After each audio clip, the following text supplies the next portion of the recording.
마음 쉼터에 오신 구독자 여러분, 반갑습니다. 오늘 들려드릴 새로운 이야기입니다. 내연녀의 유산 때문에 재벌 남편은 저를 6년간 감옥에 보냈습니다. 매달 면회를 왔지만 저는 거절했습니다. 출소하는 날, 남편은 최고급 아파트 열쇠를 건넸고 저는 차갑게 웃으며 한마디를 던졌습니다. 그 말을 들은 남편은 그 자리에서 얼어붙었습니다. 묵직한 쇠창살 대문이 마찰음을 내며 천천히 열리자 늦겨울의 잿빛 하늘이 모습을 드러냈습니다. 밖으로 나서자마자 강원도의 칼바람이 해지고 낡은 얇은 외투 속으로 파고들어와 온몸을 떨게 만들었습니다. 6년, 생기 넘치던 20대 여성을 영혼 없는 그림자로 만들기에 충분히 긴 시간이었습니다. 숨을 깊게 들이마셨지만 사람들이 말하는 자유나 해방감 대신 축축한 곰팡이 냄새와 감옥 벽의 냉기만이 가슴을 무겁게 짓눌렀습니다. 번쩍이는 검은색 고급 세단 옆에서 저를 기다리고 있는 사람은 강태준이 아니었습니다. 영원한 사랑을 맹세하고는 제 손으로 저를 이곳에 밀어넣은 남편. 그곳에 서 있는 사람은 그의 충직한 비서인 박민준이었습니다. 저를 볼 때마다 안쓰러운 표정을 짓던 젊은 남자. 민준은 피우던 담배를 급히 끄고 제게 다가왔습니다. 그는 제 낡은 짐 가방을 받아들려다 주저하며 손을 거두었습니다. 민준은 고개를 살짝 숙이고 어색할 정도로 공손하고 떨리는 목소리로 말했습니다. 사모님, 대표님께서 갑자기 회의가 잡혀서 직접 마중 나오지 못하셨습니다. 새로 마련된 거처로 모시라고 하셨습니다. 저는 대답하지 않았습니다. 늘 반복되는 회의라는 핑계에 비웃을 기력조차 없었죠. 그저 조용히 고개를 끄덕이고 차 뒷좌석에 올라탔습니다. 차 안은 따뜻하고 값비싼 향수 냄새로 가득했습니다. 너무나 낯선 향기에 속이 울렁거릴 지경이었습니다. 오는 내내 민주는 룸미러로 저를 힐끔거렸습니다. 그의 눈에는 연민과 호기심이 뒤섞여 있었습니다. 하지만 저는 창밖만 바라보았습니다. 서울은 너무나 많이 변해 있었습니다. 빽빽하게 솟은 고층 빌딩들, 쉴 새 없이 오가는 차들, 모든 것이 화려하고 낯설어서 마치 시간이 저만 버려두고 흘러간 듯한 기분이었습니다. 차는 상류층을 위한 황금의 땅이라 불리는 한강변의 한 최고급 주상복합 아파트 단지 앞에 멈춰 섰습니다. 민준이 재빨리 내려 차문을 열어주었고 저를 이끌고 화려한 로비를 지나 엘리베이터로 향했습니다. 저는 경비원과 주민들의 힐난하는 듯한 시선을 피하기 위해 헐렁하고 촌스러운 옷 속으로 몸을 움츠리며 고개를 푹 숙였습니다. 25층 아파트의 문이 열리자 널찍한 공간과 고급스러운 가구, 최신식 가전제품들이 눈에 들어왔습니다. 수입산 가죽 소파부터 값비싼 커브드 TV까지 모든 것이 호화로웠습니다. 민주는 제 짐 가방을 내려놓고는 양복 안주머니에서 두툼한 봉투와 반짝이는 열쇠 꾸러미를 꺼냈습니다. 그는 모든 것을 유리 테이블 위에 올려놓으며 머뭇거리며 말했습니다. 이건 한도 없는 블랙카드와 이 아파트 열쇠입니다. 대표님께서 사모님께 조금이나마 보상하고 싶다고 하셨습니다. 그 일은 아무리 생각해도 형이 너무 과했다고, 편안한 삶을 사셨으면 한다고 전하셨습니다. 저는 유리 테이블 위에 놓인 열쇠 꾸러미를 내려다보았습니다. 크리스털 샹들리에 조명 아래 반사되는 금속 빛이 눈을 아프게 찔렀습니다. 보상, 돈으로 양심의 가책을 덜겠다는 건가? 아니면 이 집으로 방금 출소한 저의 입을 막겠다는 건가? 저는 열쇠 꾸러미를 집어들었습니다. 차가운 금속의 감촉이 깡마른 손바닥으로 전해졌습니다. 저는 억울한 아내들이 흔히 그러하듯 소리치거나 민준의 얼굴에 열쇠를 던지지 않았습니다. 그저 고개를 들어 깊고 공허한 눈으로 그를 똑바로 쳐다보았습니다. 제 눈빛과 마주친 민준은 화들짝 놀라며 한 걸음 물러섰습니다. 그것은 극한의 상처를 입어 더 이상 분노조차 남지 않은 죽음의 빛만이 서려 있는 짐승의 눈빛이었습니다. 저는 마르고 갈라진 입술을 움직여 느리지만 또렷하게 한 글자 내뱉었습니다. 이건 강태준 대표에게 돌려주면서 내 말 똑똑히 전해줘요. 김서영은 감옥에서 죽었어. 죽은 사람에겐 집 같은 건 필요 없어. 민준의 얼굴이 새하얗게 질렸습니다. 그는 입을 벌려 무언가 말하려 했지만 마치 누가 목을 조르는 듯 아무 소리도 내지 못했습니다. 저는 그의 반응을 기다리지 않고 낡은 짐 가방을 챙겨 들고 뒤돌아 문을 나섰습니다. 호화로운 아파트 한가운데 멍하니 서 있는 민준을 남겨둔 채로 말입니다. 엘리베이터 문이 닫힐 때 저는 여전히 그 자리에 서서 극심한 충격과 혼란에 빠져 있는 그의 모습을 보았습니다. 저는 차가운 바람이 부는 한강변으로 걸어갔습니다. 겨울의 강물은 잿빛이었고 작은 파도가 돌둑에 부딪혀 부서졌습니다.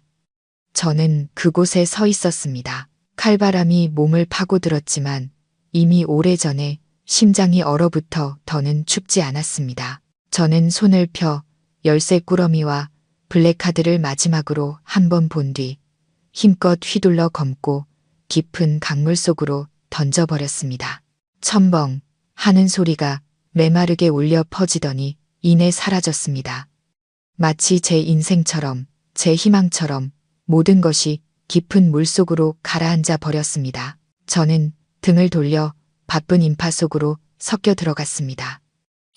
이 화려한 도시의 이름 없는 유령이 되어 나중에 알게 된 사실이지만 제가 차가운 강물 속으로 열쇠를 던져버린 그 순간 국내 굴지의 건설그룹 최고층 대표 이사실에서는 강태준이 여전히 전화를 기다리고 있었습니다. 그는 권위적인 가죽 의자에 앉아 타담한 담배를 손가락에 낀 채 책상 위 휴대폰 화면을 뚫어져라 쳐다보고 있었습니다. 아마도 오만한 그의 생각으로는 제가 값비싼 선물에 감격해서 감사 전화를 하거나 아니면 6년간 쌓인 분노를 터뜨리며 욕설을 퍼부을 것이라고 믿었을 겁니다. 어떤 반응이든 그것은 제가 여전히 감정을 가진 인간이며 가장 중요하게는 여전히 그의 통제하에 있다는 증거가 될 테니까요. 하지만 그의 기다림에 답한 것은 섬뜩한 침묵뿐이었습니다. 휴대폰은 마치 무생물인 벽돌처럼 잠잠했습니다. 사무실 문이 벌컥 열리고 핏기 하나 없는 얼굴에 민준이 들어섰습니다. 사무실 안은 난방으로 따뜻했지만 그의 이마에는 식은땀이 송골송골 맺혀 있었습니다. 태주는 미간을 찌푸리며 담배를 재떨이에 비벼 껐습니다. 그의 낮고 권위적인 목소리가 울렸습니다. 그 여자는 어디 있지? 열쇠는 받았나? 왜 아직 연락이 없는 거야? 민주는 마른 침을 삼키며 제가 했던 말을 한 글자도 빼놓지 않고 떨리는 목소리로 전했습니다. 사모님은 받지 않으셨습니다. 그리고 대표님께 전해달라고 하셨습니다. 김서영은 감옥에서 죽었고 죽은 사람에겐 집이 필요 없다고. 태주는 그대로 멈췄습니다. 펜을 쥔 손이 허공에서 굳었고 잘생긴 얼굴에 놀라움과 분노가 스쳐 지나갔습니다. 그는 벌떡 일어섰습니다.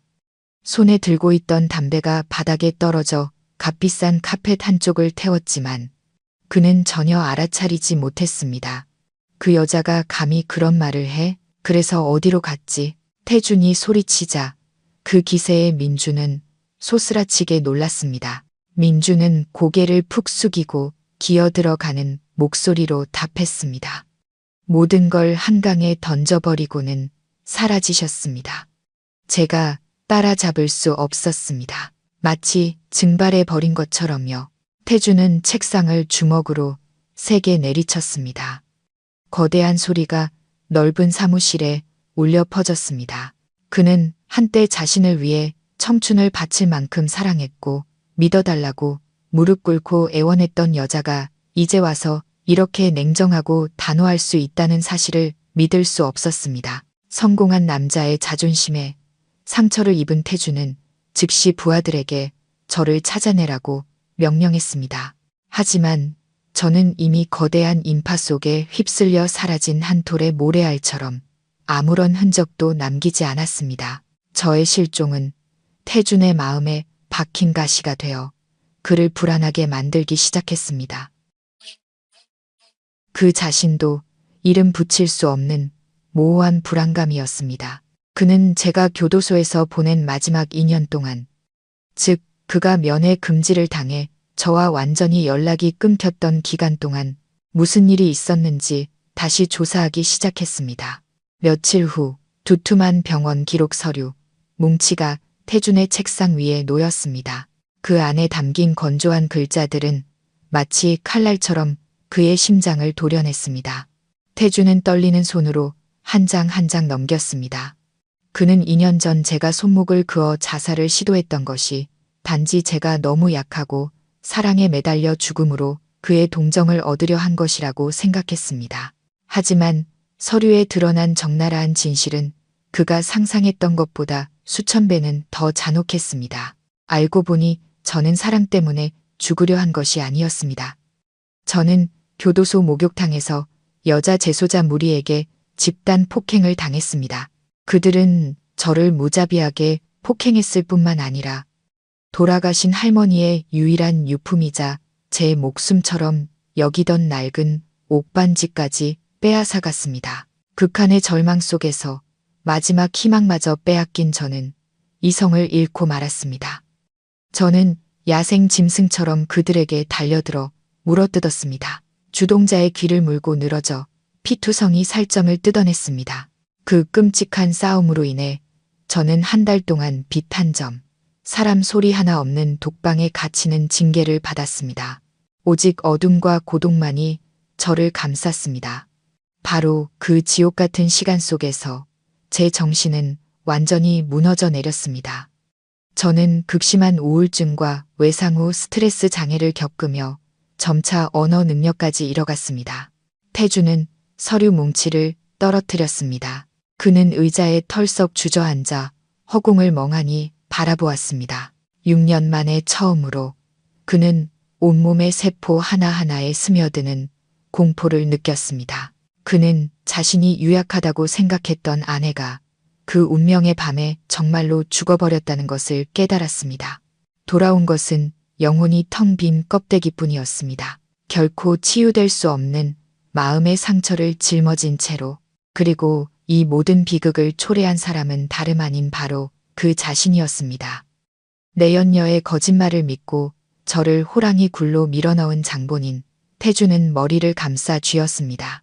화려하고 차가운 사무실 안에서 그의 깊은 한숨 소리는 제 손으로 망가뜨린 인연에 대한 비통한 울음처럼 무겁게 울려 퍼졌습니다. 제가 차가운 강물에 열쇠를 던진 지 6개월이 흘렀습니다. 제 인생은 바람에 흩날리는 마른 잎사귀처럼 이 도시의 가장 어두운 구석으로 흘러들어갔습니다. 저는 진짜 이름을 쓰지도 신분증이 필요한 일은 아무것도 하지 못했습니다. 태준이 저를 찾아낼지도 모른다는 공포가 유령처럼 항상 저를 따라다녔기 때문입니다. 저는 곰팡내 나는 쪽방촌에 숨어 살았습니다. 낮에는 폐지를 줍고 밤에는 건설 현장이나 사무실 건물에서 임시 자벽부로 일했습니다. 누가 시키는 일이든 라면이라도 사 먹을 돈만 벌 수 있다면 마다하지 않았습니다. 오늘은 막 골조 공사가 끝난 신축 오피스 빌딩의 청소 일을 맡았습니다. 곧 발주처에서 현장 시찰을 나온다는 말에 현장 소장은 우리에게 중앙 로비를 깨끗이 청소하라고 닥달했습니다. 저는 석회 가루로 얼룩진 헐렁한 작업복을 입고 푹 눌러쓴 모자로 땜한 얼굴과 남자처럼 짧게 자른 머리를 반쯤 가렸습니다. 고압 세척기를 손에 들고 바닥 타일에 단단히 달라붙은 흙먼지를 꼼꼼히 씻어냈습니다. 귓가에 윙윙거리는 펌프 소음 덕분에 뱃속에서 요동치는 굶주림을 잠시 잊을 수 있었습니다. 한창 일에 몰두하고 있는데 갑자기 구두 소리가 타일 바닥에 또각또각 울리며 점점 가까워졌습니다. 그 뒤를 따르는 여러 사람의 웅성거리는 소리도 들렸습니다. 저는 반사적으로 몸을 옆으로 피하며 그들이 지나가길 기다렸다가 일을 계속할 생각으로 고개를 숙였습니다. 그런데 그 번쩍이는 구두가 제 세척기 노즐 바로 앞에 멈춰 섰습니다. 저는 슬쩍 고개를 들어 위를 쳐다보았습니다. 눈에 들어온 것은 칼같이 다려진 고급스러운 바지였습니다. 저 같은 사람은 평생 멀리서 바라보기만 할 수 있는 부와 권력의 상징이었죠. 어이, 거기. 사장님 지나가시게 길 좀 비켜.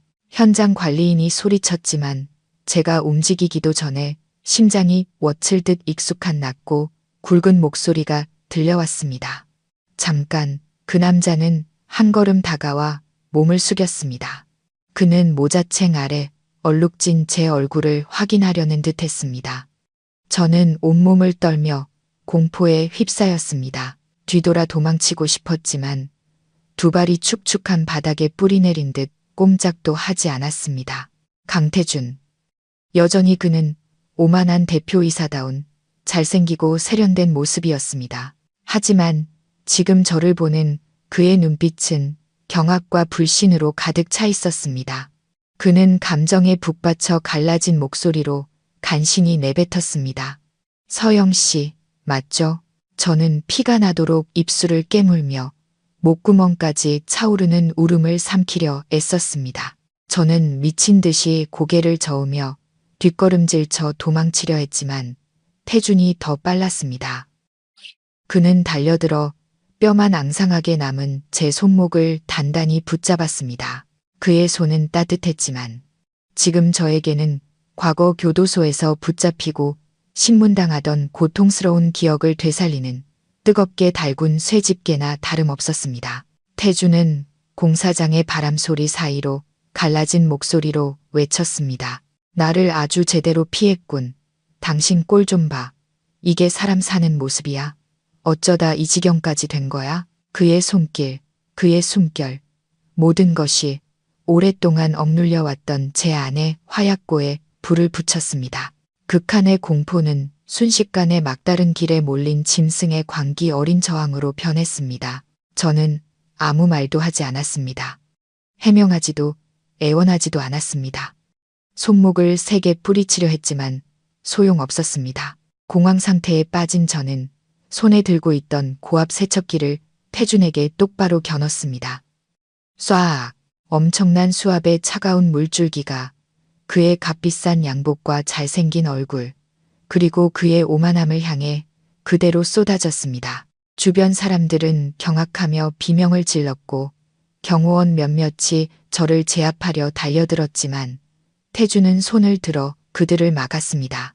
그는 흠뻑 젖은 채로 그 자리에 서서 잔인한 물줄기가 온몸을 때리는 것을 묵묵히 받아냈습니다. 그는 저를 바라보았습니다.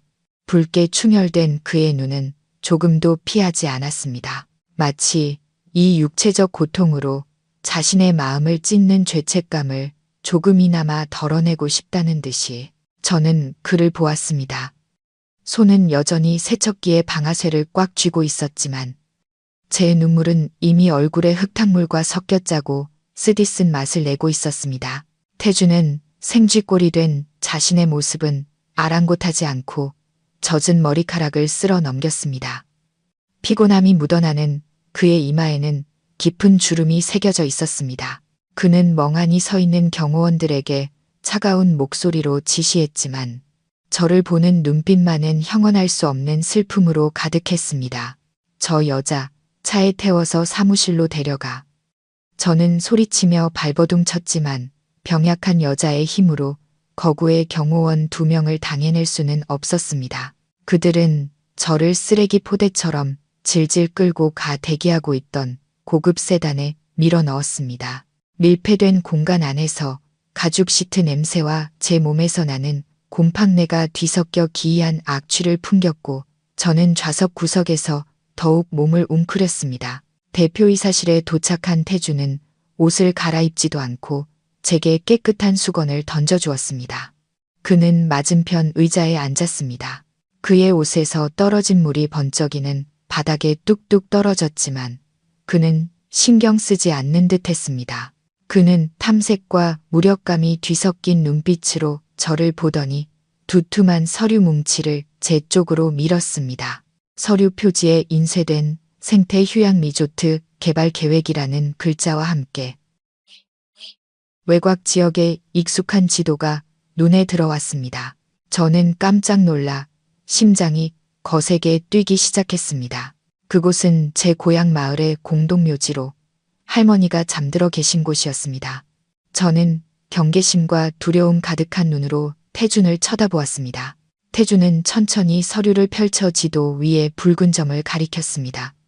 그의 목소리는 낮았지만 한 글자 한 글자가 제 귀에 모처럼 박혔습니다. 여기가 당신 할머니 묘소 맞지? 이 땅은 우리 그룹의 새 리조트 프로젝트 중심부에 있어. 계획대로라면 이 묘지 전체를 이전해야 해. 저는 온몸을 떨며 낡은 옷자락을 꽉 쥐었습니다. 할머니는 제 유일한 가족이자 삶의 이유, 제 세상의 전부였습니다. 할머니가 돌아가셨을 때 저는 감옥에 있어 장례도 치르지 못했습니다. 그것은 제 인생 최대의 한이었습니다. 그런데 이제 와서 할머니의 무덤마저 편히 잠들 수 없게 된단 말인가? 저는 태준을 노려보며 쉰 목소리로 물었습니다. 원하는 게 뭐죠? 나한테 원하는 게 뭐냐고요? 태준은 의자에 등을 기댔습니다. 그의 눈빛은 차갑게 변해 있었고 아까의 연민은 사라지고 냉철한 사업가의 계산적인 모습만이 남아 있었습니다. 그는 말했습니다. 당신이 날 증오하는 거 알아. 내 돈도 받기 싫어하겠지. 하지만 당신 할머니는 당신이 동의하지 않으면 난 절차대로 진행할 거야. 그 묘를 이름 없는 합동화장시설로 옮겨서 말이지. 그때가 되면 유골조차 찾고 싶어도 못 찾을걸. 저는 그 자리에 얼어붙었습니다. 합동화장, 평생을 고생만 하신 우리 할머니가 돌아가셔서까지 그런 외로운 곳에 계셔야 한다니. 태준은 제 치명적인 약점을 정확히 알고 있었습니다. 제가 어떤 모욕이나 폭행은 견딜 수 있어도 할머니의 안식만은 건드릴 수 없다는 것을 그는 소름 끼칠 정도로 잔인했습니다. 태준은 다른 서류 한 장을 제 쪽으로 밀었습니다. 그것은 근로계약서였습니다. 그는 말을 이었습니다. 여기에 사인해 5년 동안 내 회사에서 문서 정리 사원으로 일하는 거야. 예전에 내가 당신 할머니 병원비를 대줬던 빚을 갚는 셈치지. 그 대가로 당신 할머니 묘는 그대로 보존해 주겠어. 오히려 더 번듯하게 새로 지어줄 수도 있고 5년 뒤 계약이 끝나면 당신이 어디로 가든 절대 막지 않겠어. 저는 펜을 들었습니다. 손이 심하게 떨렸습니다. 5년. 6년의 옥살이에 비하면 그리 길지 않은 시간이지만 그것은 또 다른 정신적 감옥이었습니다. 저는 태준을 보았습니다. 한때 그토록 사랑했던 남자가 이제는 너무나 낯설고 무섭게 느껴졌습니다. 하지만 푸른 잔디가 덮인 할머니의 무덤이 머릿속에 떠올랐습니다.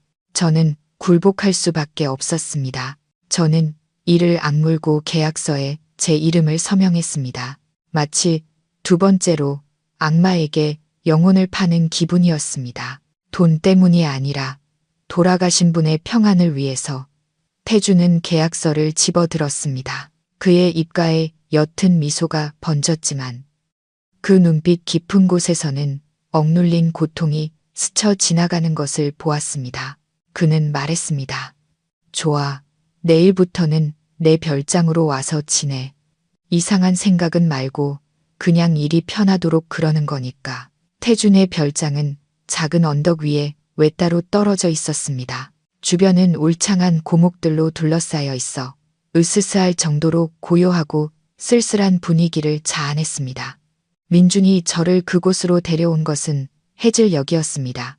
핏빛처럼 붉은 노을이 어둠에 삼켜질 무렵 묵직한 철문이 열렸습니다. 텅 비어있는 넓은 정원으로 들어서는 순간 마치 창살 없는 더 고급스러운 감옥, 고독으로 사람을 가두는 곳으로 들어가는 기분이었습니다. 태준은 이미 나이 든 가정부 아주머니와 개인 의사를 고용해 두었습니다. 그는 물질적인 풍요와 급진한 보살핌이 감옥에서의 굶주리고 고통스러웠던 제 나날들을 보상해 줄 수 있다고 생각하는 듯했습니다. 아주머니는 안쓰러운 눈빛으로 저를 바라보며 2층에서 가장 넓은 방으로 안내했습니다. 그곳에는 부드러운 매트리스가 깔린 침대, 새하얀 실크 시트, 정교한 꽃무늬 자수가 놓인 커튼, 그리고 꽃이 만발한 정원이 내다보이는 발코니가 있었습니다. 아가씨, 편히 쉬세요. 필요한 거 있으면 언제든 부르시고요. 아주머니는 문을 닫고 나갔고 저는 낯설고 호화로운 공간에 홀로 남겨졌습니다. 저는 방 한가운데 서서 새하얀 침대를 바라보았습니다. 그러자 온몸에 소름이 돋았습니다. 너무 부드럽고 너무 깨끗했습니다. 마치 교도소에서 외부 점검단을 속이기 위해 꾸며놓았던 가짜 행복의 방을 연상시켰습니다. 현실에서는 차갑고 냄새나는 시멘트 바닥에서 비좁게 잠을 자야 했지만 말입니다. 이런 안락함은 함정입니다. 저 침대에 누우면 영원히 잠들거나 깨어났을 때 수술대에 묶여 장기를 적출당할 것만 같은 공포에 휩싸였습니다. 밤이 되자 어둠이 별장을 집어삼켰습니다. 적막함 속에서 밖에서 들려오는 벌레 소리마저 귀에 거슬릴 정도였습니다. 저는 불을 끄지 못하고 방 안을 환하게 밝혔습니다. 침대에 올라가지 않고 얇은 이불을 꺼내 출입문과 가장 가까운 구석의 단단한 나무 바닥에 깔았습니다. 등을 단단한 바닥에 대고 있어야만 아주 희미한 안정감을 느낄 수 있었습니다. 마치 지독하게 익숙해진 독방에서의 밤처럼 말입니다. 저는 새우처럼 몸을 웅크리고 두 손으로 머리를 감싼 채 잠을 청하려 애썼습니다.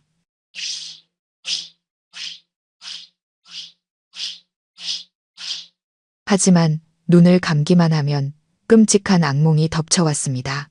여자 재소자들에게 둘러싸여 맞는 꿈, 피가 낭자한 꿈, 할머니의 옷반지가 산산조각 나는 꿈을 꾸었습니다. 소리쳐도 아무도 듣지 못했고 태주는 저를 차갑게 바라보다 등을 돌리고 떠나버렸습니다. 저는 소스라치게 놀라 잠에서 깼습니다. 온몸은 땀으로 흠뻑 젖었고 심장은 터질 듯이 뛰었습니다. 저는 벌떡 일어나 벽 구석에 몸을 웅크린 채 의미 없는 말을 중얼거렸습니다. 눈물은 걷잡을 수 없이 흘러내렸습니다. 밖에서는 태준이 자신의 방 발코니에 조용히 서 있었습니다. 그의 손에 들린 담배가 어둠 속에서 깜박였습니다. 그는 제 방의 CCTV 화면이 띄워진 태블릿 PC를 뚫어져라 보고 있었습니다. 침대가 아닌 바닥에 누워있는 제 모습, 악몽에 시달리며 경련을 일으키는 제 모습, 보이지 않는 누군가에게 목숨을 구걸하며 우는 제 모습을 보며 태준의 심장은 고통스럽게 조여왔습니다. 평생 권력을 휘두르던 그 남자는 처음으로 공포를 느꼈습니다. 그는 산산조각 난 저를 두려워했고 자신이 만들어낸 과거의 유령이 제게 남은 마지막 생명력마저 갉아먹고 있는 것을 두려워했습니다. 그는 달려가 저를 안아주고 미안하다고 말하고 싶었지만 발에 납덩이라도 매달린 듯 꼼짝할 수 없었습니다. 지금 그가 나타나는 것은 저를 더욱 공포에 떨게 할 뿐이라는 것을 알고 있었기 때문입니다. 다음 날 아침, 저는 민준을 따라 회사 본사로 출근했습니다. 태준이 미리 준비해둔 흰색 셔츠와 검은색 스커트에 사무복을 입었습니다. 하지만 앙상한 제 몸 위에서 옷은 마치 옷걸이에 걸린 것처럼 헐렁했습니다. 저는 로비로 들어서며 수십 개의 시선이 제게 쏠리는 것을 느꼈습니다. 벌떼처럼 윙윙거리는 수군거림이 들려왔습니다. 저 여자 원래 청소부였다는데 갑자기 대표님이 문서 정리 사원으로 데려왔대. 한물간 내연녀라도 되는 건가 봐. 화려하게 화장한 여직원이 옆 사람에게 속삭이는 목소리가 제 귀에 똑똑히 들렸습니다. 저렇게 마약쟁이처럼 매탄 얼굴이 뭐가 좋다고 무슨 비밀이라도 있는 거 아냐. 다른 직원이 입술을 삐죽이며 비웃었습니다. 저는 아무것도 듣지 못한 척 고개를 숙이고 묵묵히 민준을 따라 엘리베이터에 탔습니다. 저는 사람들의 왕래가 적고 퀴퀴한 종이 냄새가 진동하는 지하 자료실에 배치되었습니다. 제 주된 업무는 수십 년 전의 낡은 서류들을 분류하고 정리하는 것이었습니다. 제가 다른 사람들과 부딪히는 것을 원치 않았던 태준의 의도대로 지루하고 고립된 일이었습니다. 저는 말없이 누구와도 교류하지 않으며 기계처럼 일을 시작했습니다. 누가 무엇을 물어도 고개만 끄덕이거나 저을 뿐이었습니다. 시간이 지나자 회사 사람들은 저를 벙어리라고 부르기 시작했습니다. 저는 신경 쓰지 않았습니다. 이제 제 세상은 침묵뿐이었으니까요. 태주는 부서장에게 저에게 힘든 일을 시키지 말고 라벨을 붙이거나 자료를 입력하는 가벼운 일만 맡기라고 지시했습니다. 하지만 저는 그러고 싶지 않았습니다. 저는 가장 힘든 일에 매달렸습니다. 창고에 새로운 서류 상자들이 들어올 때마다 남자 직원들이 옮겨주길 기다리는 대신 제가 직접 무거운 상자들을 들어 날랐습니다.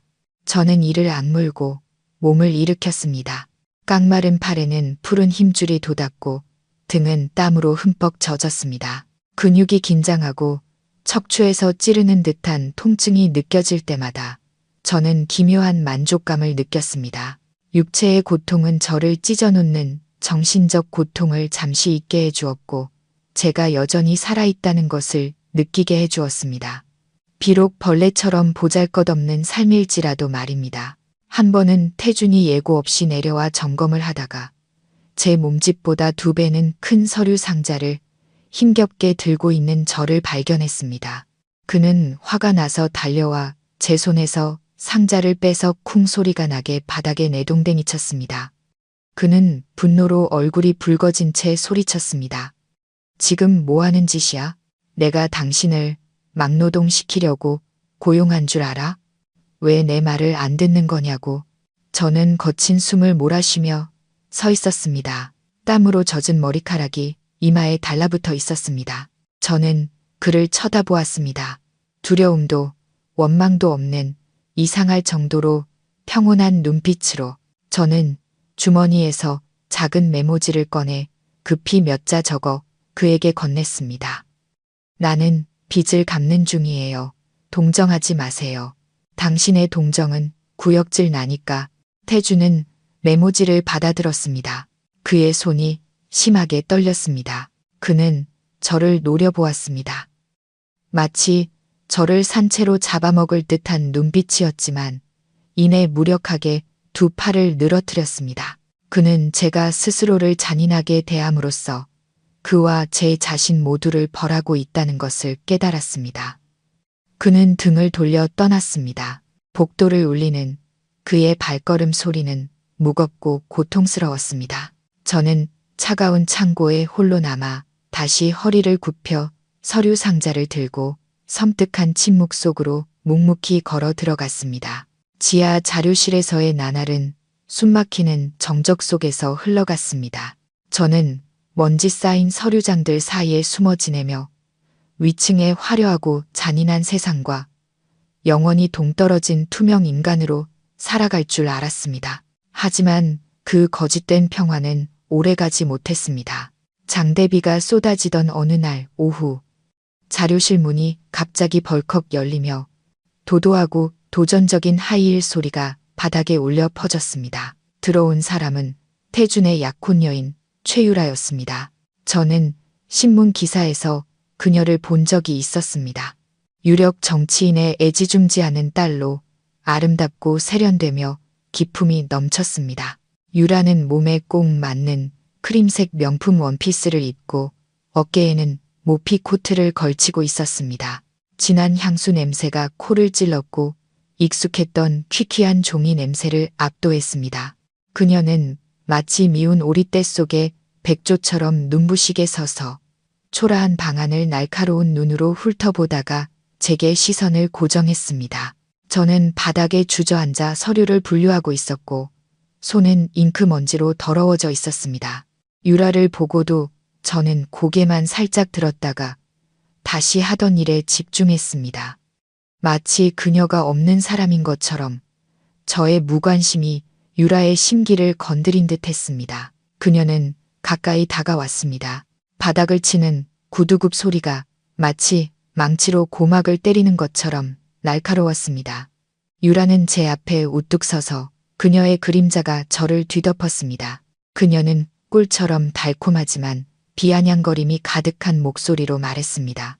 강 대표님이 특별한 직원을 새로 뽑았다고 들었는데 당신이었군요. 서영 씨, 오랜만이네요. 꼴이 말이 아니네요. 저는 여전히 침묵했습니다. 손은 여전히 빠르게 종이를 정리하고 있었습니다. 교도소에서 저는 뼈저리게 배운 교훈이 있었습니다. 침묵은 최고의 방패라는 것. 상대가 반응하지 않으면 괴롭히는 자는 흥미를 잃게 마련입니다. 하지만 유라는 교도소의 그 거친 여자들과는 달랐습니다. 그녀는 훨씬 더 교활하고 오만했습니다. 제가 대답하지 않자 유라는 비웃었습니다. 그녀는 손에 들고 있던 뜨거운 커피잔을 일부러 놓치는 척했습니다. 어머, 유라는 가식적인 비명을 질렀습니다. 뜨거운 갈색 액체가 제 앙상한 팔 위로 쏟아졌고 오래된 흉터 위로 스며들어 소금을 뿌린 듯 따끔거렸습니다. 저는 반사적으로 움찔하며 손을 뺐지만 단 한마디의 비명도 지르지 않았습니다. 저는 고개를 들어 유라를 보았습니다. 공허하고 텅 빈 눈으로. 유라는 입꼬리를 올리며 휴지로 손을 닦았습니다. 경멸이 가득한 목소리였습니다. 어머, 미안해요. 바닥이 너무 더러워서 미끄러졌네. 근데 그 두꺼운 피부는 데이지도 않겠죠. 감방까지 다녀온 사람들은 낚아죽이 소가죽보다 두꺼우니까.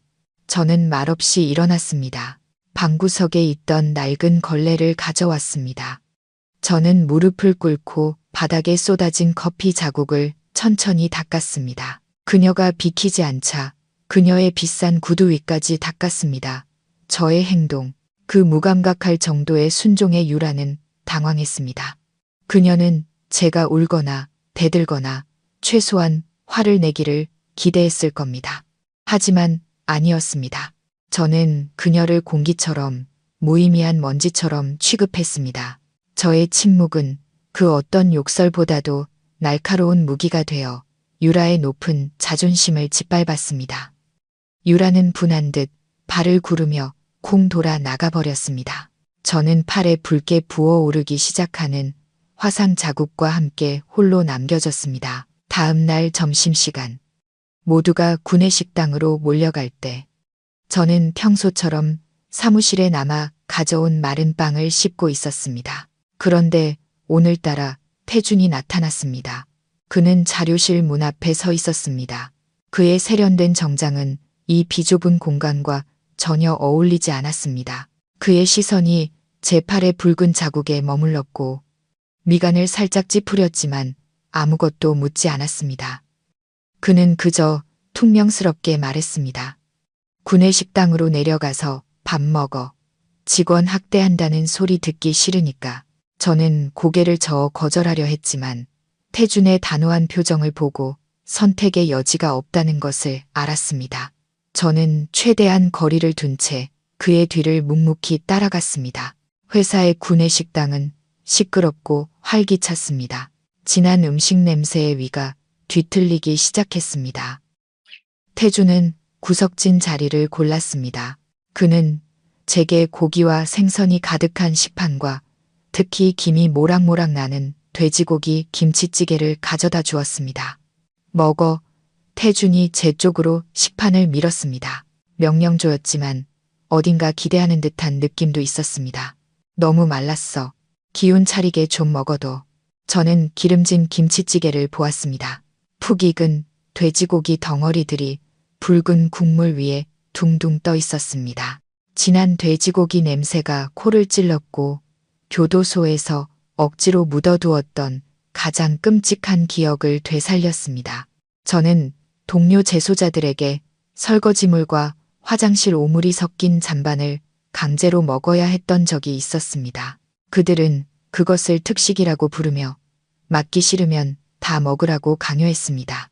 그 시큼하고 역겨운 냄새는 꿈속에서까지 저를 괴롭혔고 제 몸은 기름진 고기 음식에 대해 자연적인 거부 반응을 일으키게 되었습니다. 저는 입을 막았습니다. 메스커움이 목구멍까지 차올랐습니다. 얼굴은 새파랗게 질리고 식은땀이 비 오듯 흘렀습니다. 저는 미친 듯이 고개를 저으며 식판을 멀리 밀어냈습니다. 그 모습을 본 태준의 얼굴이 굳어졌습니다.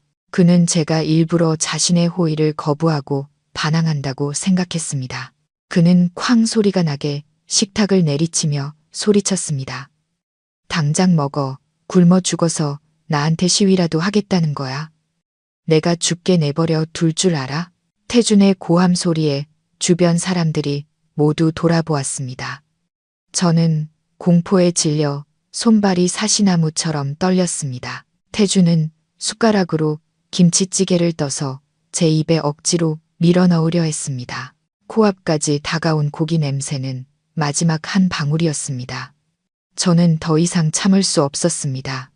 태준의 손을 세게 뿌리치고는 그 자리에서 토하기 시작했습니다.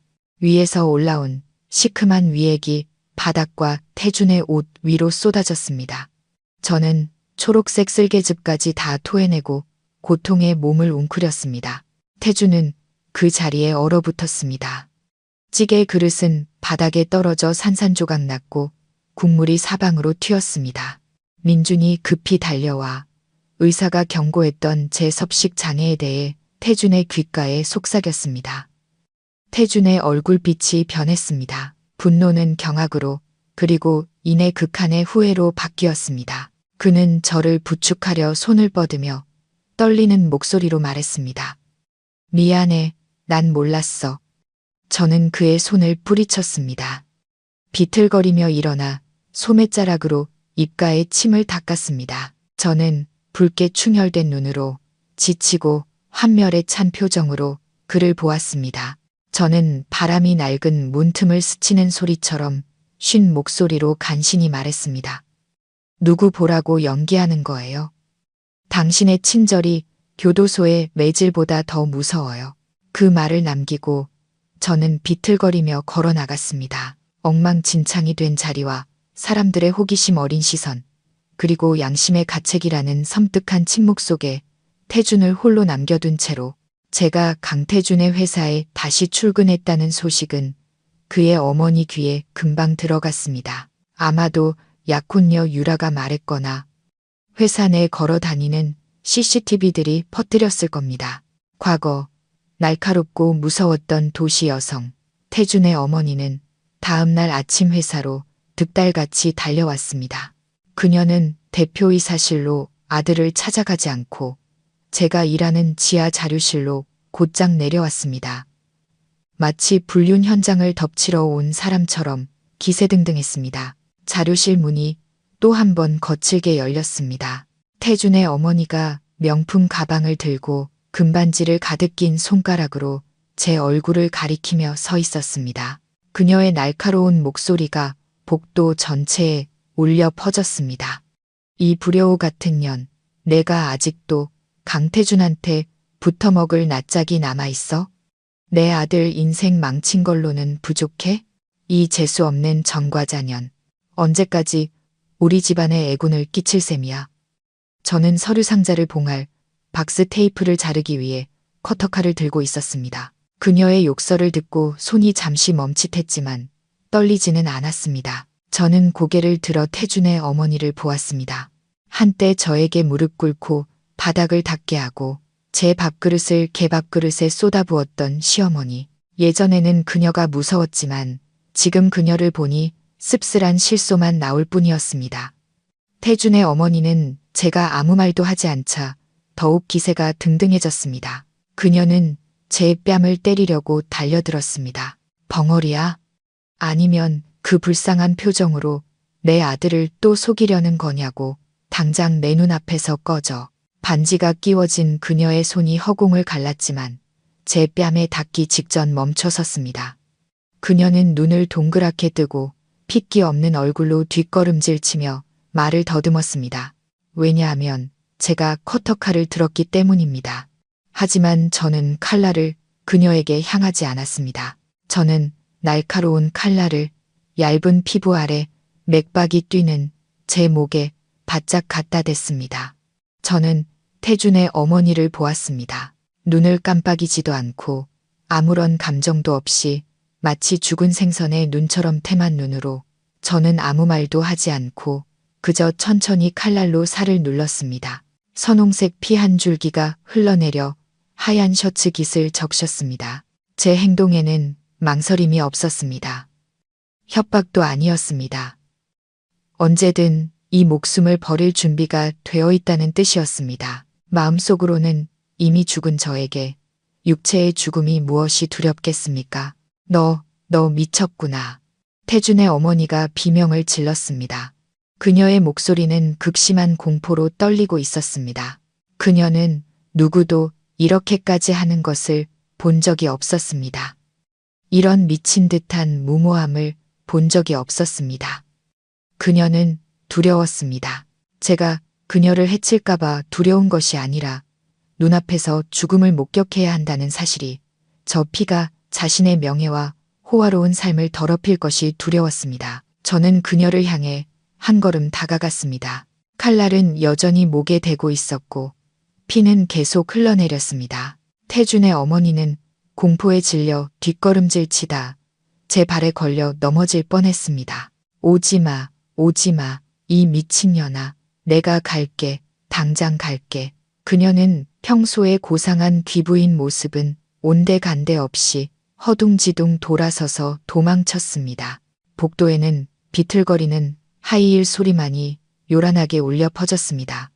저는 그녀의 모습이 사라지는 것을 지켜보다가 천천히 칼을 내렸습니다. 손으로 목의 피를 닦아냈습니다.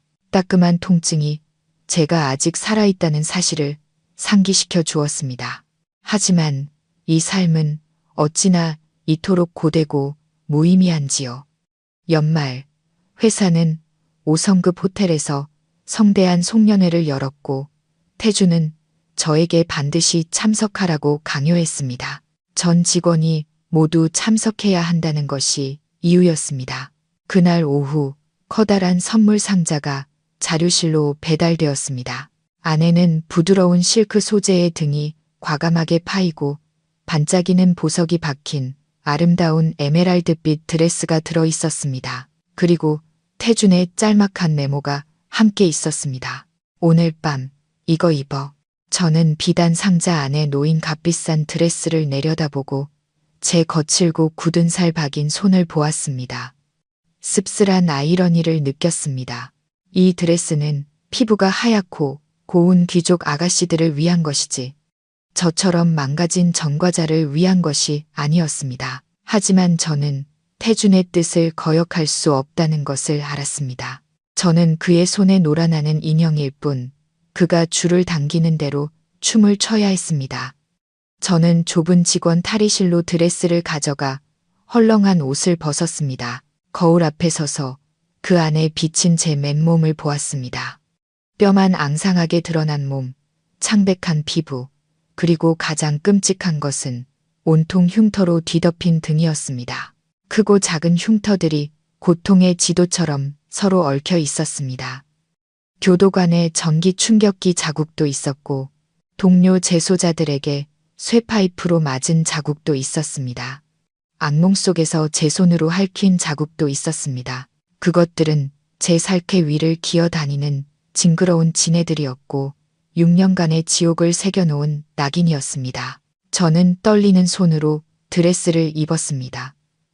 차가운 실크가 거친 피부에 닿자 소름이 돋았습니다. 등이 파인 드레스는 저의 추하고 망가진 모습을 적나라하게 드러냈습니다. 옆구리에 지퍼를 올리려 애쓰고 있을 때였습니다. 갑자기 탈의실 문이 열렸습니다. 태준이 들어왔습니다. 아마 제가 준비를 마쳤는지 확인하러 온 모양이었습니다. 준비 다 됐어? 차 기다리는데. 태준의 말은 거울에 비친 제 맨등을 본 순간 목구멍에서 태섰습니다. 그는 그 자리에 얼어붙었습니다. 그의 눈은 동공이 수축될 정도로 크게 뜨여 있었습니다. 그는 제 등의 울퉁불퉁한 흉터와 보랏빛으로 멍든 살갗을 뚫어져라 쳐다보았습니다. 그는 한때 자신이 끌어안았던 아내의 몸이 이토록 처참하게 망가졌을 것이라고는 상상조차 해본 적이 없었습니다. 병원 기록지에 적힌 그 어떤 설명보다도 잔혹한 진실이 그의 눈앞에 펼쳐졌습니다. 서영아, 등. 태주는 갈라지고 떨리는 목소리로 간신히 내뱉었습니다. 그는 무의식적으로 다가와 떨리는 손을 뻗어 그 흉터들을 만져보려 했습니다. 그것이 현실인지 악몽인지 확인하고 싶다는 듯이 그의 손가락이 거친 피부에 살짝 닿는 순간 척추를 타고 전류가 흘렀습니다. 끔찍한 폭행의 기억이 홍수처럼 밀려왔습니다. 저는 날카로운 비명을 지르며 그의 손을 뿌리치고 벽 구석으로 물러나 몸을 웅크렸습니다. 두 손으로 머리를 감싸 쥐었습니다. 때리지 마세요. 때리지 마세요. 옥반지 드렸잖아요. 다 드렸다고요. 제발 때리지 마세요. 저는 눈물을 쏟아내며 소리쳤습니다. 온몸이 사시나무처럼 떨렸습니다. 지금 제 눈에 보이는 것은 태준이 아니라 쇠파이프를 휘두르던 여자 재소자들의 흉악한 얼굴이었습니다. 태준은 그 자리에 못 박힌 듯 서 있었습니다. 그의 손은 허공에서 텅 비고 차갑게 멈춰 있었습니다. 그는 상처 입은 짐승처럼 목숨을 구걸하는 저를 보았습니다. 그의 심장은 누군가에 의해 산산조각 난 듯했습니다. 내가 무슨 짓을 한 거지? 내가 사랑하는 여자를 어떤 지옥으로 밀어 넣은 거지? 따뜻한 노란 조명이 가득한 탈의실은 순식간에 그 어느 때보다 차갑고 비참한 공간으로 변했습니다. 탈의실에서의 공황 발작 이후 저는 결국 연회장으로 끌려 나와야 했습니다. 태주는 저를 돌려보내지 않았습니다. 지금 저를 혼자 두면 무슨 어리석은 짓을 할지 모른다고 생각한 것 같았습니다. 저는 커다란 기둥 뒤에 몸을 숨겼습니다.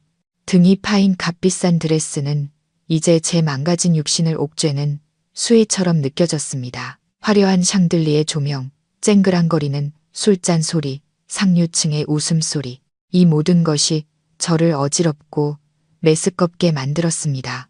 이 세계는 제 것이 아니었습니다. 저는 빗속으로 끌려 나온 발가벗겨지고 더러운 시궁쥐일 뿐이었습니다. 사람들의 시선을 피해 화장실로 숨으려던 바로 그때 등골이 서늘해질 만큼 익숙하고 날카로운 목소리가 들렸습니다. 어머, 이게 누구야?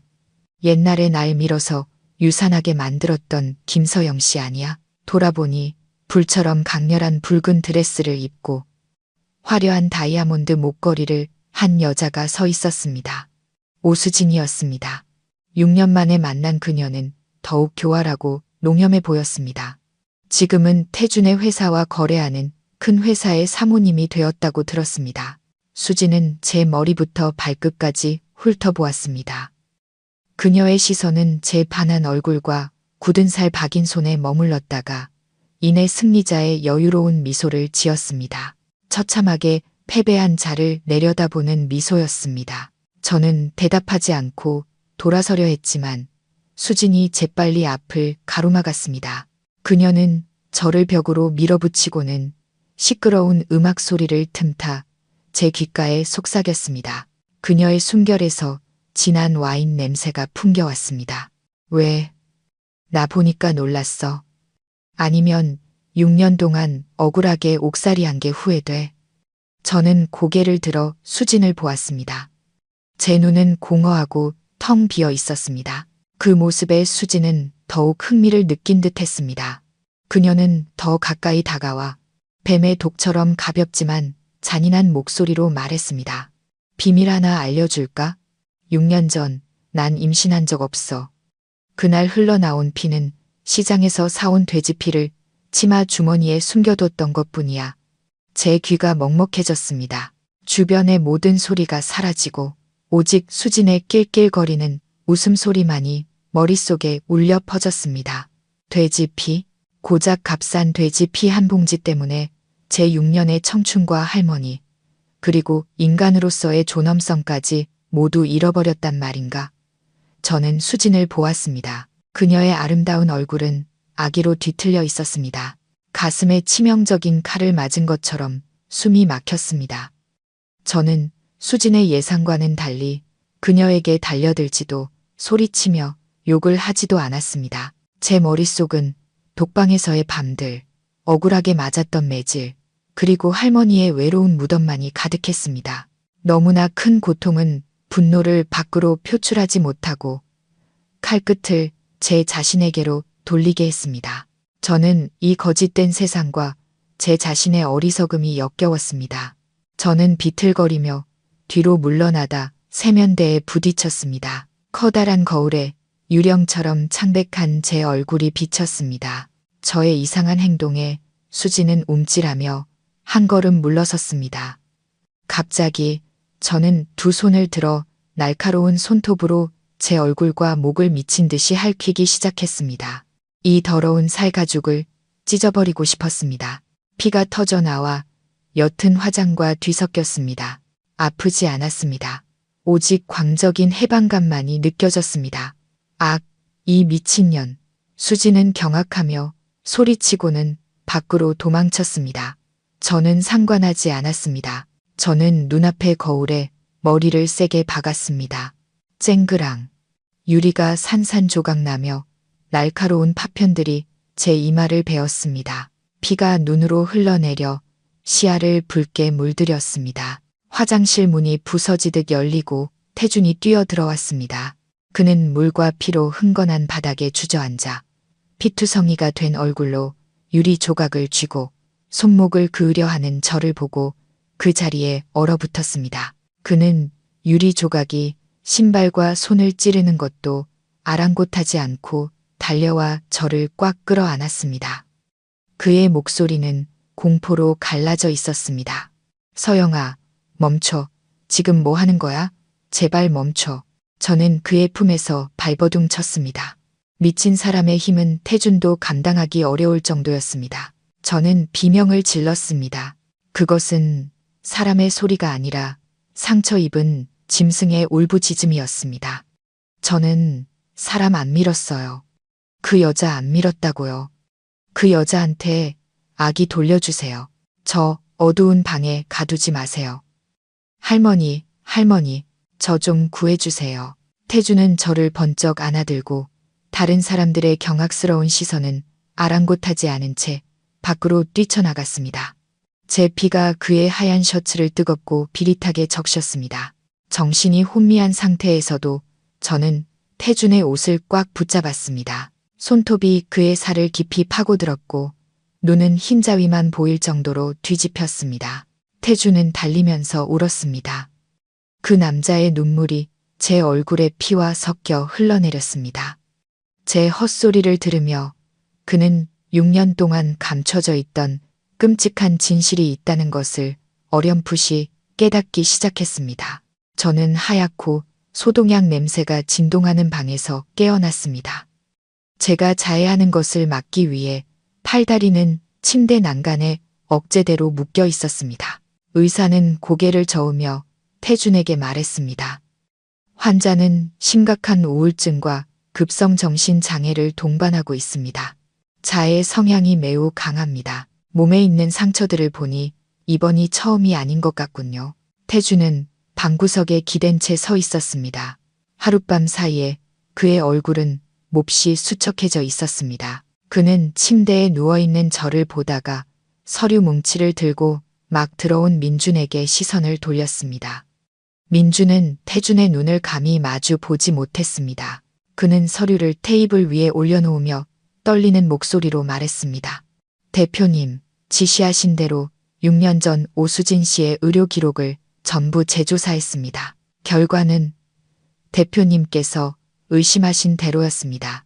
태준은 달려들어 서류를 낚아채 떨리는 손으로 한 장 한 장 넘겼습니다. 글자들, 도장들, 증인들의 진술이 하나씩 드러나며 잔혹한 진실의 그림을 완성해 갔습니다. 당시 수진에게 유산 진단서를 발급해준 의사는 그녀의 먼 친척이었습니다.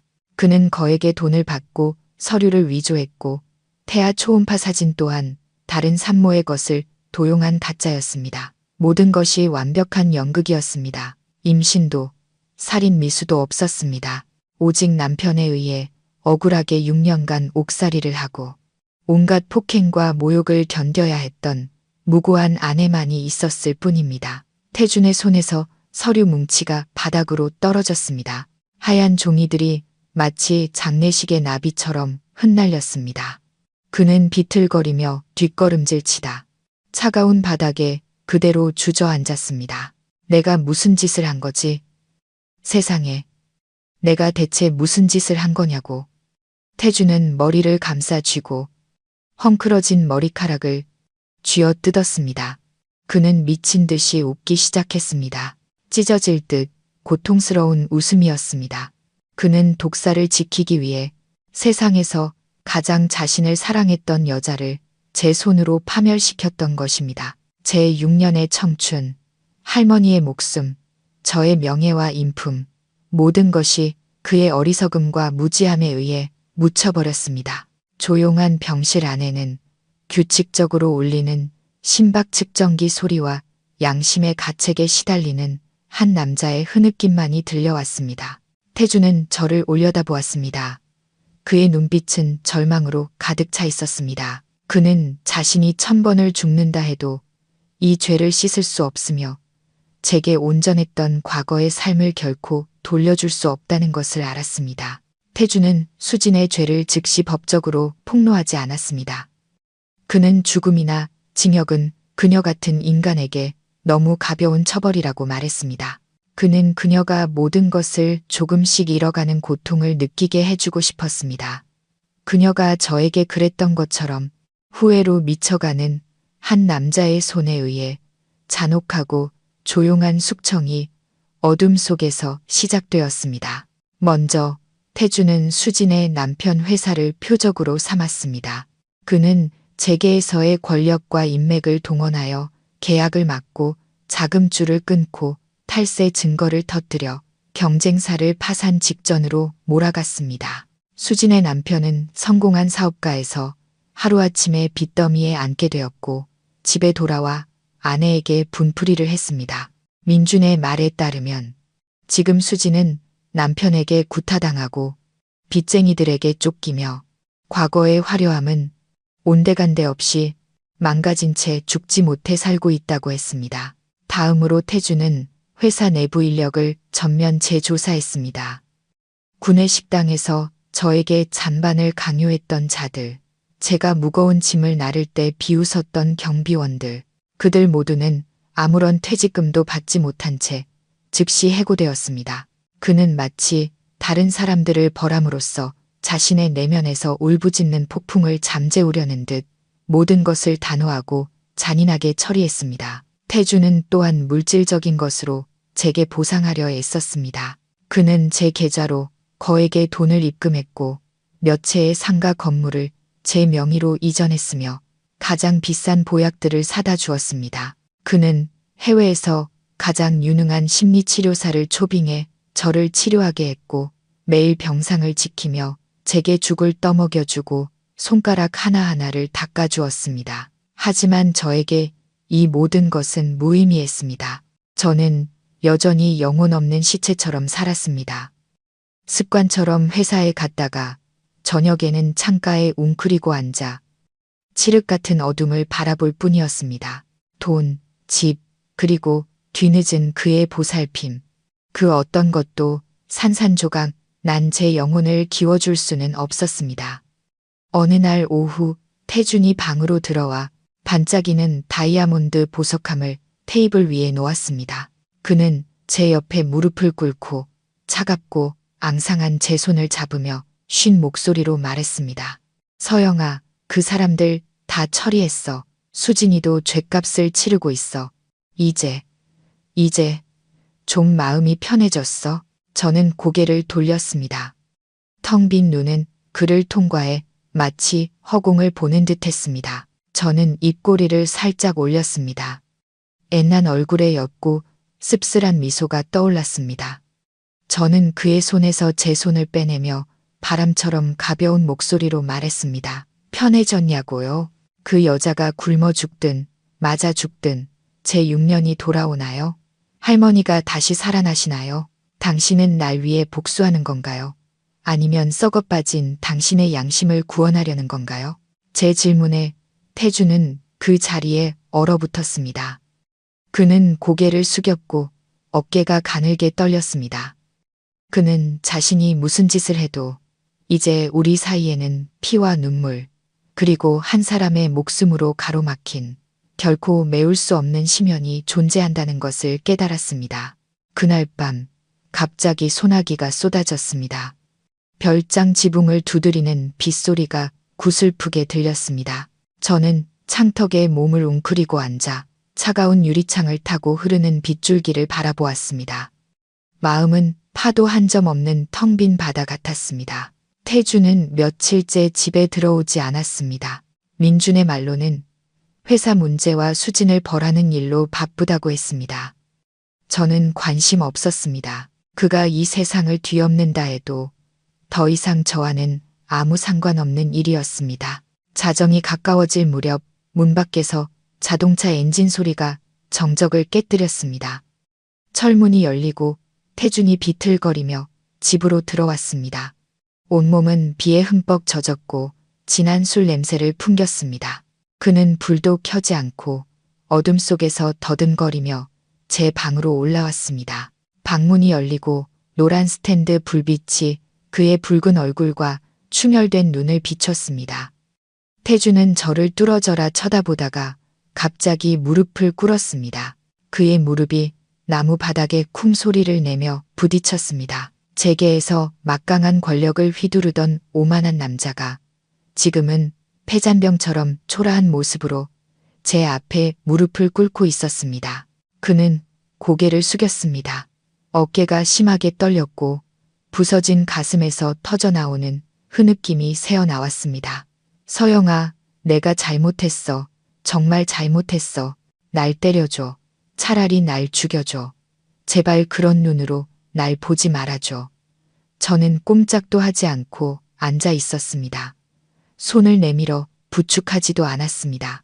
저는 그가 오는 것을 자신을 벌하기 위해 가슴을 쿵쿵 치는 것을 지켜보았습니다. 제 마음은 차가웠습니다. 억울함이 풀린 자의 통쾌함도 옛 남편에 대한 연민도 조금도 없었습니다. 진실은 너무 늦게 밝혀졌고 너무 늦어서 무의미해져 버렸습니다. 태주는 고개를 들었습니다. 얼굴은 눈물과 콧물로 범벅이 되어 있었습니다. 그는 무릎으로 기어 제 발치로 다가와 제 손을 잡으려 했습니다. 저는 발을 뒤로 뺐습니다. 그를 보는 제 눈빛은 칼날처럼 차가웠습니다. 저는 쉰 목소리로 아무런 감정 없이 말했습니다. 왜 울어요? 나를 동정하는 건가요? 아니면 당신의 썩어빠진 양심 때문에 우는 건가요? 태주는 멍해졌습니다. 그는 말을 더듬었습니다. 당신에게 보상하고 싶어. 남은 평생을 속죄하며 살게. 저는 그의 말을 비웃으며 끊었습니다. 속죄? 나를 죽여놓고 이제 와서 사과한다고? 그럼 내가 지금 칼로 당신을 찔러 죽인 다음에 무릎 꿇고 사과하면 당신이 살아나나요? 나를 용서할 수 있겠어요? 제 질문은 태준의 머리를 망치로 내리치는 듯한 충격을 주었습니다. 그는 저를 멍하니 쳐다보았습니다. 입은 벌어졌지만 아무 말도 하지 못했습니다. 그는 깨달았습니다. 우리 사이는 단순한 부부싸움이 아니라 삶과 죽음의 경계처럼 갈라져 있다는 것을. 비록 제가 살아서 여기 앉아 있지만 제 영혼과 사랑은 이미 6년 전 그 운명의 재판정에서 죽어버렸다는 것을. 태주는 바닥에 고꾸라졌습니다. 그의 울음소리는 넓은 방 안을 가득 메웠고 창밖의 빗소리보다 더 애절하고 비참하게 들렸습니다. 그날 밤의 만취 이후 태주는 다른 사람처럼 변했습니다. 그는 일에 있어서는 더 침묵하고 냉정하며 잔인해졌지만 저를 마주할 때면 오히려 움츠러들고 두려워하는 모습을 보였습니다.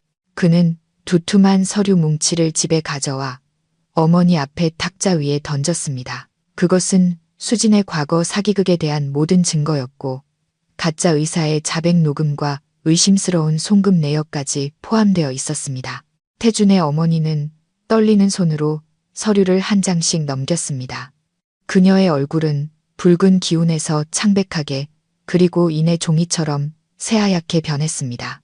그녀는 자신이 그토록 예뻐하고 며느리로 삼고 싶어 했던 여자가 그렇게 교활한 독사였다는 사실을 믿을 수 없었습니다. 그리고 자신의 무지함과 편견이 아들의 인생을 비극으로, 저를 지옥으로 몰아넣는데 일조했다는 사실은 더욱 믿을 수 없었습니다. 너무 큰 충격에 태준의 어머니는 갑자기 혈압이 올라 소파 위로 쓰러졌습니다.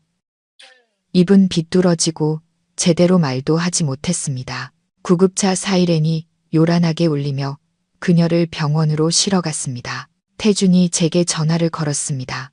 그의 목소리는 지쳐 있었고 애원하는 듯했습니다. 어머니가 뇌졸중으로 쓰러지셨어. 지금 응급실에 계셔. 제발 어머니 한 번만 뵈러 와줄 수 있을까? 당신을 보고 싶어 하셔. 저는 거절하려 했지만 5년의 계약을 떠올리고는 마지못해 고개를 끄덕였습니다. 병원에 도착해 소독약 냄새가 진동하는 중환자실로 들어갔습니다. 태준의 어머니는 침대에 누워 온몸에 각종 튜브를 꽂고 있었고 뇌졸중 후유증으로 얼굴이 일그러져 있었습니다. 제가 들어서는 것을 보자 그녀의 눈에 뒤늦은 후회의 빛이 스쳤습니다.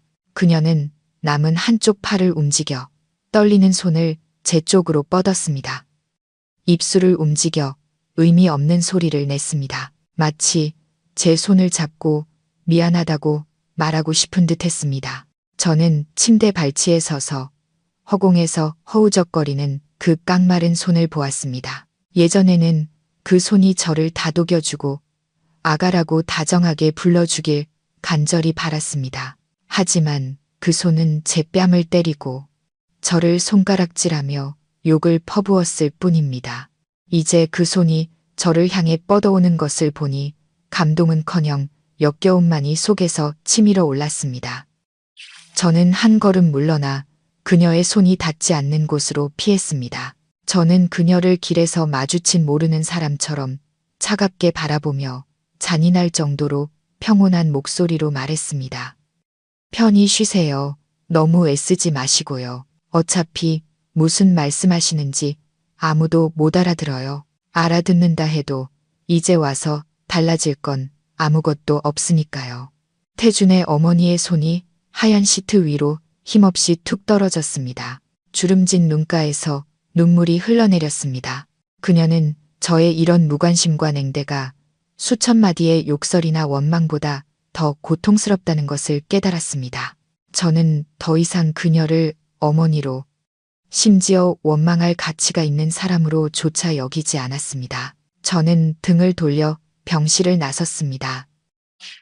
규칙적인 인공호흡기 소리와 한 여인의 뒤늦은 후회를 뒤로 한 채 태준의 변화, 그가 약속을 취소하고 결혼 준비를 소홀히 하며 모든 시간을 제 치료에 쏟는 모습은 약혼녀 유라를 미치게 만들었습니다. 금지옥엽으로 자란 아가씨의 자존심은 깊은 상처를 입었습니다. 그녀는 자신이 저 같은 망가진 전과자에게 졌다는 사실을 받아들일 수 없었습니다.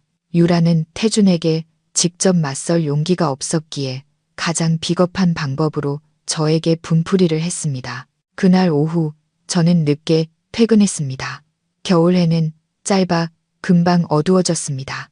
별장으로 가는 버스 정류장 길은 텅 비어 있었습니다. 제가 길을 걷고 있을 때 갑자기 오토바이 한 대가 나타나 앞을 가로막았습니다. 온몸에 문신을 한 거구의 남자 셋이 쇠파이프를 들고 내렸습니다. 그들은 아무 말 없이 굶주린 짐승처럼 제게 달려들었습니다. 전현 다리 분질러나 어디 남자 홀릴 수 있나 보자고. 주동자로 보이는 남자가 소리치며 쇠파이프를 제 등으로 세게 내리쳤습니다. 뇌까지 울리는 극심한 통증이 느껴졌지만 저는 다른 약한 여자들처럼 비명을 지르거나 살려달라고 빌지 않았습니다.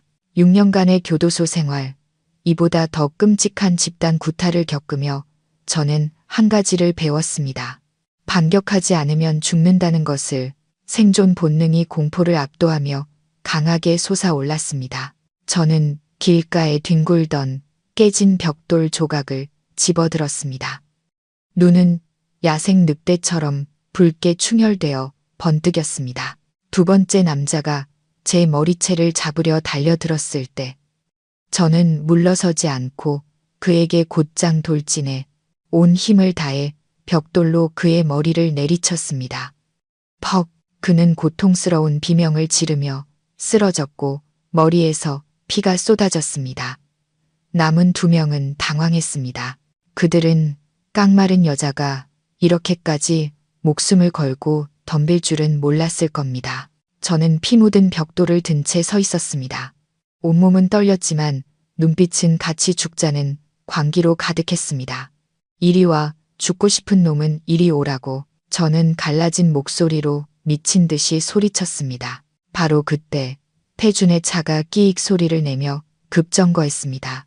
태준과 민준이 차에서 뛰어내렸고 이 혼란스러운 광경을 보고 경악했습니다. 태준은 흙과 피로 얼룩진 제 모습을 보았습니다. 옷은 찢겨 있었지만 막다른 길에 몰린 전사처럼 당당하고 결연한 자세로 서 있었습니다. 조폭들은 사람이 나타나자 태준의 기세가 심상치 않음을 느끼고는 부상당한 동료를 부축해 허둥지둥 도망쳤습니다. 태준이 저를 부축하려 다가왔지만 저는 벽돌을 들어 그를 위협하며 다가오지 못하게 했습니다. 저리 가, 내 몸에 손대지 마. 저는 눈물을 쏟아내며 소리쳤습니다. 태준은 그 자리에 멈춰서서 안타까운 눈으로 저를 바라보았습니다. 그는 제가 더 이상 과거에 순하고 착한 서영이가 아니라는 것을 깨달았습니다. 세상은 저를 가시를 잔뜩 세운 고슴도치로 만들어 남은 희미한 생명을 지키기 위해 자기 자신을 포함한 그 누구라도 상처 입힐 준비가 되어 있게 만들었습니다. 제가 습격당한 사건은 태준의 귀에 들어갔고 배우가 유라라는 것을 알아내는 것은 어렵지 않았습니다. 태준의 마지막 인내심이 끊어졌습니다. 그는 더 이상 그 누구도 설령 약혼녀나 유력 정치인의 딸이라 할지라도 저를 해치는 것을 용납할 수 없었습니다. 다음 날 아침 태준은 본사에서 긴급 기자회견을 소집했습니다. 수백 개의 카메라 렌즈와 플래시 세례 앞에서 그는 차갑고 단호한 표정으로 연단에 섰습니다. 그는 유라와의 약혼을 일방적으로 파기하며 그녀의 집안으로부터 받게 될 모든 경제적, 명예적 불이익을 감수하겠다고 선언했습니다. 유라 씨와 가족분들께 갑작스러운 결정에 대해 사과드립니다. 하지만 제 마음은 제 전 아내 외에 다른 누구에게도 향할 수 없다는 것을 깨달았습니다. 저는 과거에 끔찍한 실수를 저질렀고 그녀가 억울함과 상처를 받도록 내버려 두었습니다. 이제 저는 남은 평생을 그녀에게 보상하고 모든 위협으로부터 그녀를 지키며 살고 싶습니다. 태준의 선언은 사회에 큰 파장을 일으켰고 모든 신문과 SNS에서 뜨거운 화제가 되었습니다. 사람들은 그를 순정남이라 칭송하기도 했고 배신자라고 비난하기도 했지만 태준은 신경 쓰지 않았습니다. 그는 저를 지킬 수만 있다면 온 세상과 맞설 준비가 되어 있었습니다.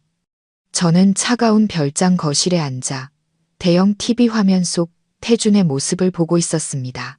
그가 하는 말은 얼마나 감동적이고 아름다운지요. 6년 전의 서영이었다면 아마 행복에 겨워 눈물을 펑펑 쏟았을 겁니다. 하지만 지금의 서영은 무감각할 뿐이었습니다. 저는 리모컨을 들어 TV를 꺼버렸습니다. 방 안은 침묵에 잠겼습니다. 제 손에는 낡고해져서 솜이 삐져나온 곰인형이 들려 있었습니다. 태준이 과거에 제게 준 유일한 선물이었습니다. 저는 그 인형을 감옥에까지 가져가 추운 겨울밤마다 껴안고 잤고 맞아서 아플 때마다 눈물을 닦는 데 사용했습니다. 이제 그 인형은 제 사랑처럼 더럽고 너덜너덜해졌습니다. 저는 바늘을 들어 인형의 찢어진 부분을 꼼꼼히 꿰매기 시작했습니다.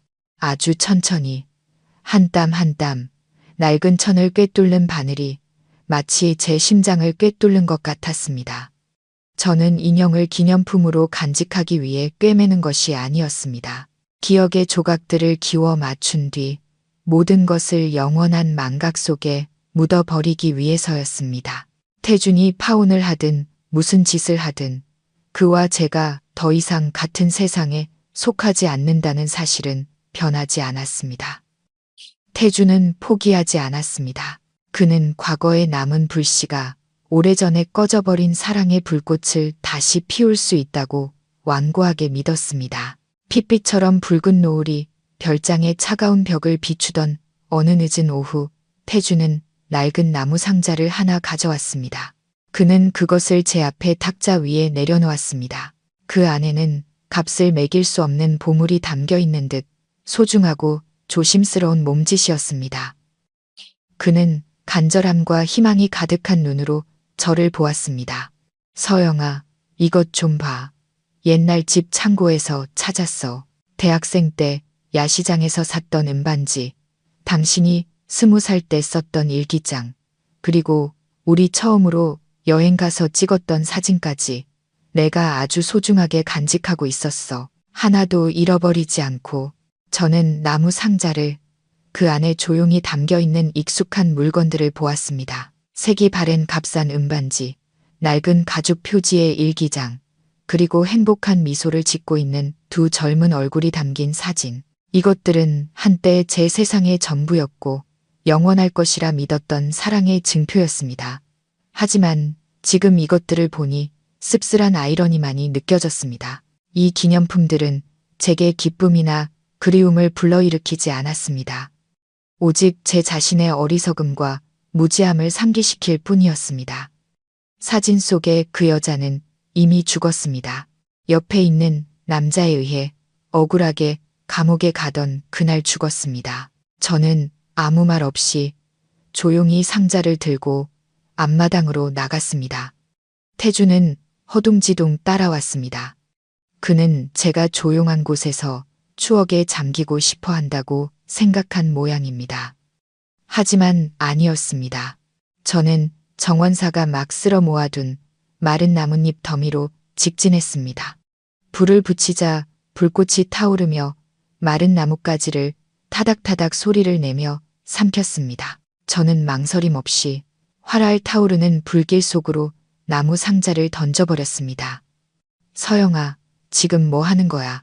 태준은 비명을 지르며 불 속으로 손을 뻗어 상자를 꺼내려 했습니다. 불길은 일기장에 옮겨붙어 맹렬하게 타올랐습니다.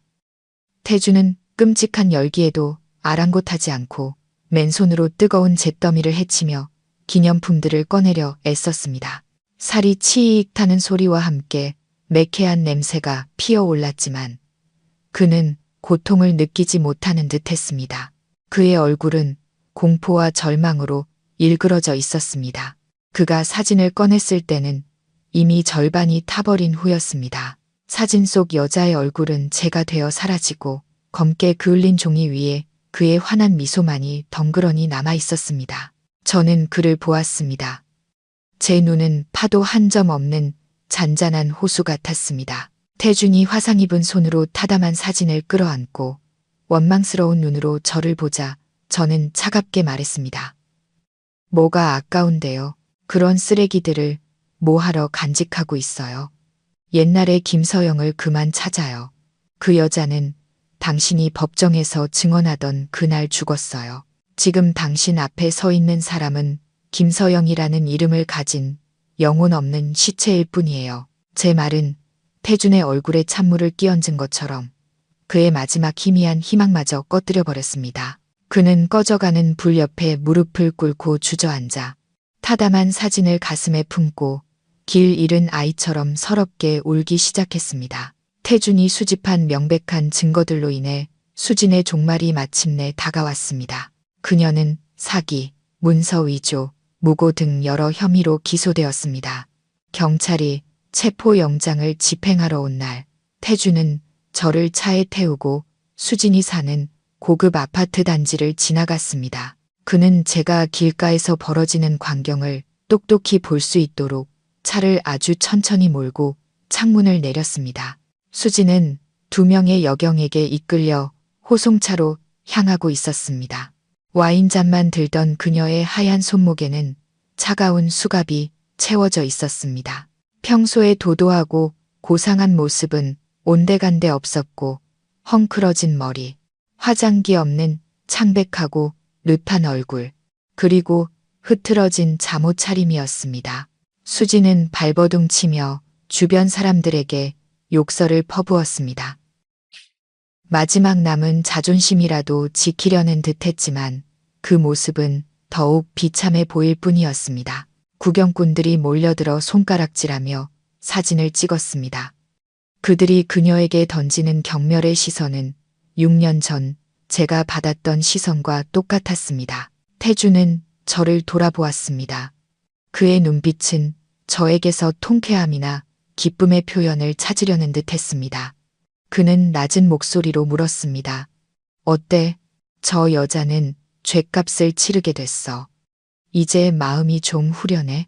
저는 호송차에 밀어 넣어지는 수진을 보았습니다. 쇠문이 쾅 닫히고 그녀는 제가 막 빠져나온 어두운 세계에 갇혔습니다. 저는 기뻐하고 원수의 몰락을 비웃을 줄 알았습니다.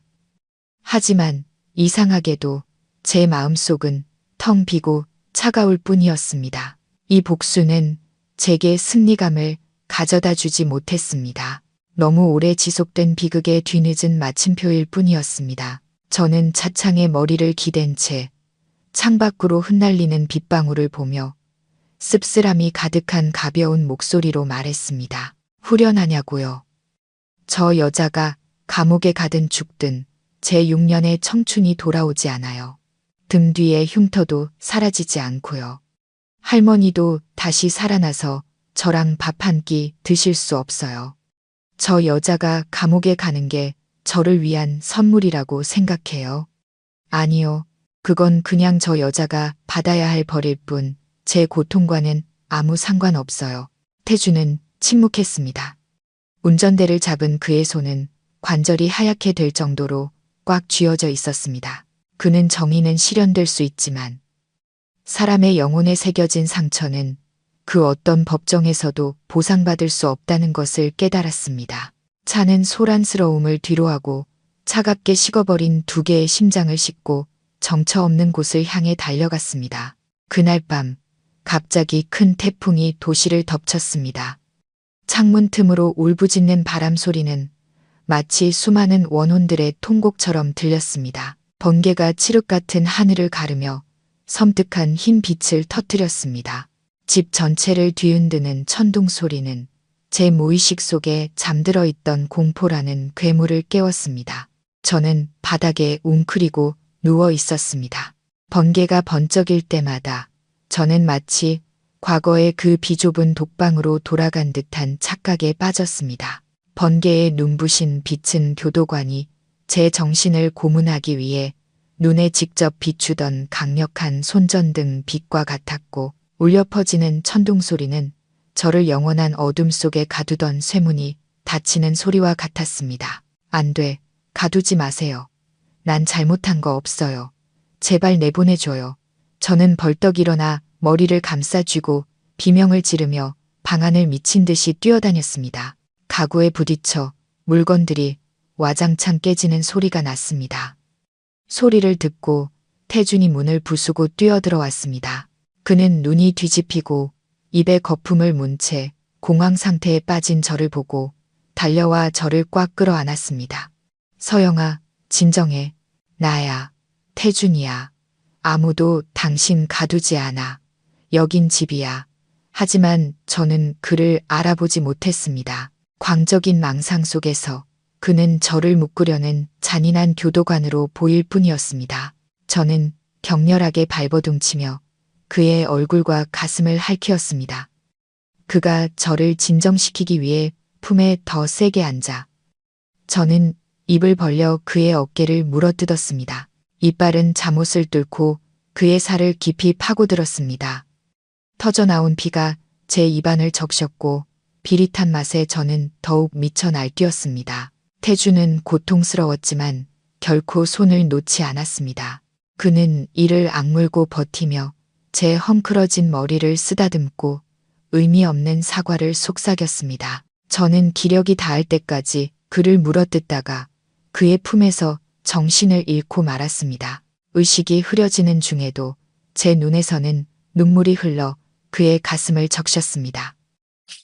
저는 입속으로 가장 사랑하는 사람들의 이름을 중얼거렸습니다. 할머니, 엄마, 살려주세요. 너무 아파요. 단 한 번도 태준의 이름은 부르지 않았습니다. 태준은 그 애원을 들으며 마치 무딘 칼로 심장을 저미는 듯한 고통을 느꼈습니다. 그는 제 세상에서 자신이 영웅도 남편도 아닌 모든 고통의 근원이자 악몽 그 자체라는 것을 깨달았습니다. 그는 밤새도록 저를 안고 앉아 있었습니다. 어깨에서 피가 흘러 옷을 적시고 밖에서 천둥이 울부짖어도 그는 마치 수천 년의 후회로 빚어진 석상처럼 그 자리에 있었습니다. 다음 날 아침 태풍은 지나가고 잿빛의 우울한 하늘이 남았습니다. 저는 부드러운 침대 위에서 눈을 떴습니다. 옆에는 태준이 의자에 앉아 졸고 있었고 그의 어깨에는 말라붙은 핏자국이 선명했습니다. 어젯밤의 기억이 밀려왔습니다. 저는 그의 어깨 상처를 보았지만 마음속에는 안타까움 대신 지독한 피로감만이 느껴졌습니다. 저는 이대로 이곳에 머문다면 저와 그 모두 이 지옥 같은 현실 속에서 서서히 죽어갈 것이라는 것을 깨달았습니다. 제 움직임에 태준이 놀라 잠에서 깼습니다. 그는 서둘러 물었습니다. 깼어. 어디 아픈 데는 없어? 의사 부를까? 저는 고개를 젓고 침대에 등을 기대고 앉았습니다. 저는 그의 눈을 똑바로 쳐다보았습니다. 모든 것을 내려놓은 사람의 평온함이 깃든 이상할 정도로 차분한 눈빛으로 저는 부드럽지만 단호한 목소리로 말했습니다. 태준 씨, 나를 보내줘요.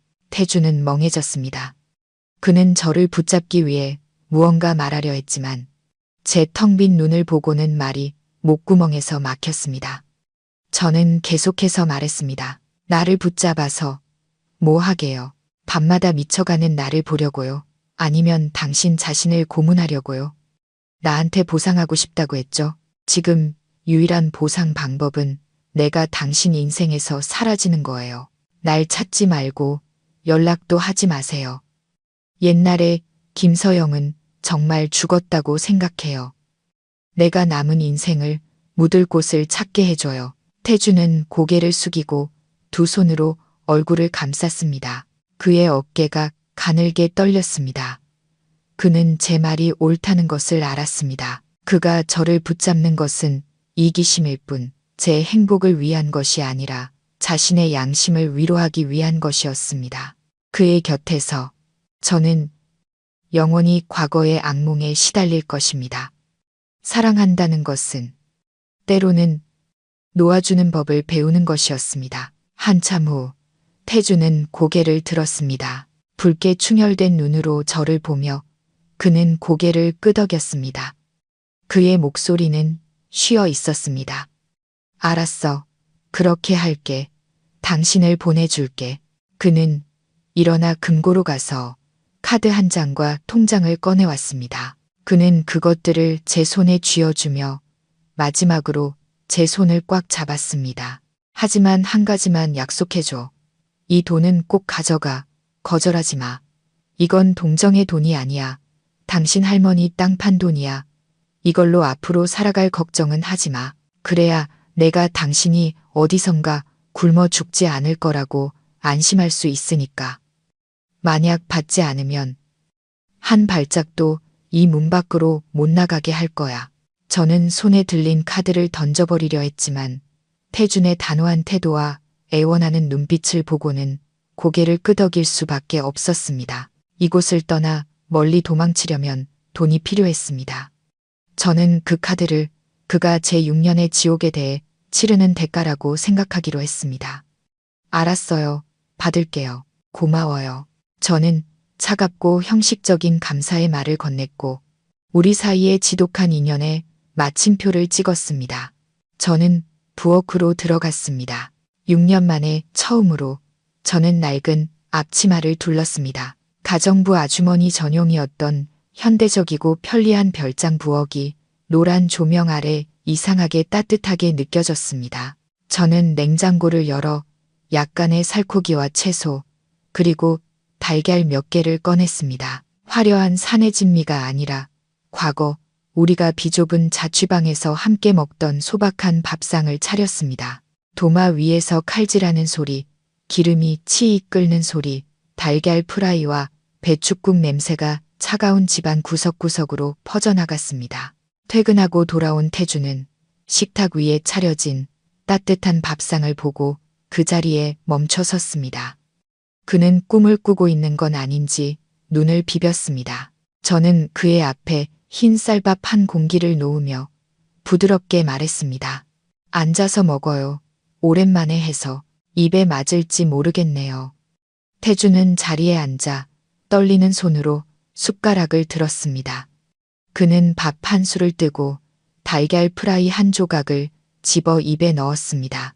그러자 눈물이 왈칵 쏟아져 밥그릇 위로 뚝뚝 떨어졌습니다. 그는 마치 세상에서 가장 맛있는 밥을 먹는 사람처럼 울면서 허겁지겁 먹었습니다. 그는 붉게 충혈된 눈으로 저를 올려다 보았습니다. 그의 눈에는 희미한 행복이 비쳤습니다. 맛있어, 서영아. 옛날 맛 그대로야. 날 용서해 준 거지. 저는 대답하지 않고 그저 묵묵히 고기 한 점을 더 집어주었습니다. 그의 국그릇에는 제가 몰래 약한 수면제를 타두었습니다. 악몽 없이 깊은 잠을 잘 수 있을 만큼의 양이었습니다. 저는 그가 먹는 모습을 보며 속으로 생각했습니다. 많이 먹어둬요, 태준 씨. 앞으로 다가올 고독을 견디려면 힘이 필요할 테니까. 식사는 이상할 정도로 평화로운 침묵 속에서 끝났습니다. 태주는 숟가락을 놓자마자 졸음이 쏟아졌습니다. 그는 만족스러운 미소를 머금은 채 무거운 눈을 감고 식탁 위로 고개를 떨궜습니다. 저는 그를 부축해 방으로 데려가 침대에 눕히고 이불을 꼼꼼히 덮어주었습니다. 저는 한참 동안 그의 잠든 얼굴을 바라보았습니다. 제 기억 속보다 훨씬 늙어버린 얼굴이었습니다. 저는 제 방으로 돌아와 짐을 쌌습니다. 태준이 사준 것은 아무것도 가져가지 않았습니다. 비싼 옷들, 반짝이는 보석들, 모든 것을 남겨두었습니다. 낡은 천가방 안에는 색이 바랜 옷 몇 벌과 꿰매서 고친 곰인형, 그리고 받기로 약속했던 카드뿐이었습니다. 저는 집 열쇠 꾸러미와 메모지 한 장을 화장대 위에 올려두었습니다. 그 위에 저는 또박또박 마지막 글을 썼습니다. 이 저녁 식사 고마웠어요. 이걸로 우리는 이제 아무 빚도 없는 셈이에요. 안녕히. 저는 가방을 들고 조용히 문을 나섰습니다. 고요한 어둠 속으로 섞여 들어가며 고통스러운 과거 전체를 뒤로 하고 떠났습니다. 아침 햇살이 커튼을 뚫고 태준의 눈을 비췄습니다. 그는 눈을 찡그리며 잠에서 깼습니다. 약 기운 때문에 머리가 약간 띵했지만 푹신한 이불의 감촉에 조금 더 게으름을 피우고 싶었습니다. 어젯밤 저녁 식사의 달콤한 기억이 떠올랐습니다. 그는 그것이 관계 회복의 시작이라고 믿으며 미소를 지었습니다. 그는 벌떡 일어나 제 방으로 달려가며 큰 소리로 불렀습니다. 서영아, 일어나서 아침 먹자. 하지만 대답은 섬뜩할 정도의 침묵뿐이었습니다. 방은 텅 비어 있었고 침대는 차갑고 평평했으며 옷장은 텅 비어 있었습니다. 익숙한 흔적은 어디에도 없었습니다. 태주는 그 자리에 얼어붙었고 입가의 미소는 사라졌습니다. 그는 화장대로 달려가 메모지 옆에 덩그러니 놓인 열쇠 꾸러미를 보았습니다. 익숙한 글씨가 눈에 박혔습니다. 한 글자 한 글자가 심장을 도려내는 칼날 같았습니다. 안녕히. 안 돼. 안 될 일이야. 서영아. 태주는 메모지를 구겨 쥐고 소리쳤습니다. 그는 집안 구석구석을 뒤지고 마당과 대문 밖까지 달려나갔지만 제 모습은 어디에도 없었습니다. 저는 이미 밤사이에 떠난 후였습니다. 이번에는 더 치밀했습니다. 저는 표를 통해 추적당하는 것을 피하기 위해 버스나 기차를 타지 않았습니다. 국도까지 걸어나가 강원도로 가는 장거리 화물 트럭을 얻어 탔습니다. 저는 쓰던 유심칩을 버리고 새로운 대포폰 유심을 사서 과거의 세상과 모든 연락을 끊었습니다.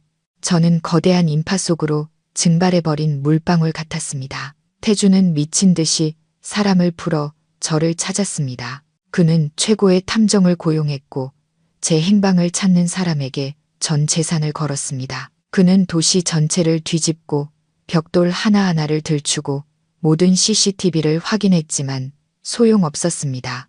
저는 막다른 길에 몰렸던 자의 생존 본능으로 이 도주를 너무나 철저하게 준비했습니다. 그 후 별장은 무덤처럼 암울해졌습니다.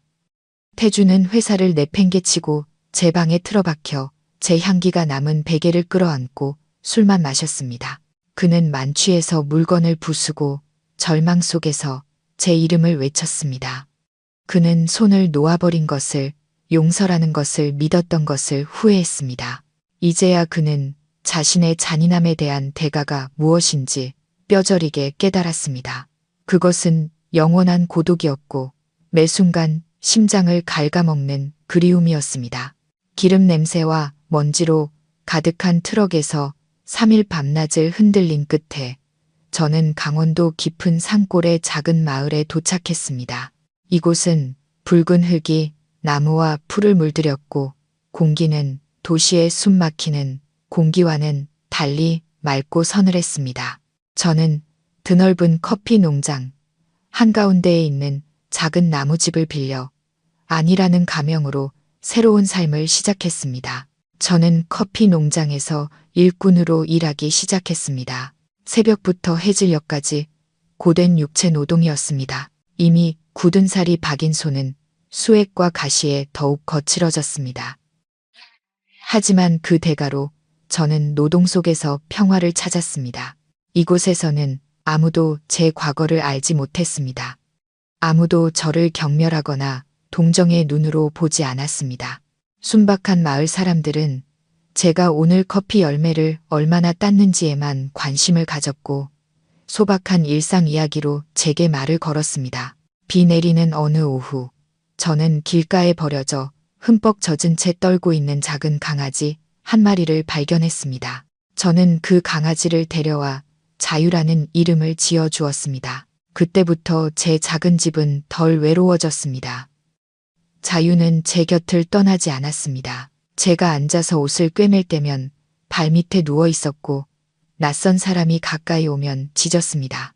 6년이라는 긴 시간 만에 처음으로 저는 악몽 없이 편안한 잠을 잘 수 있었습니다.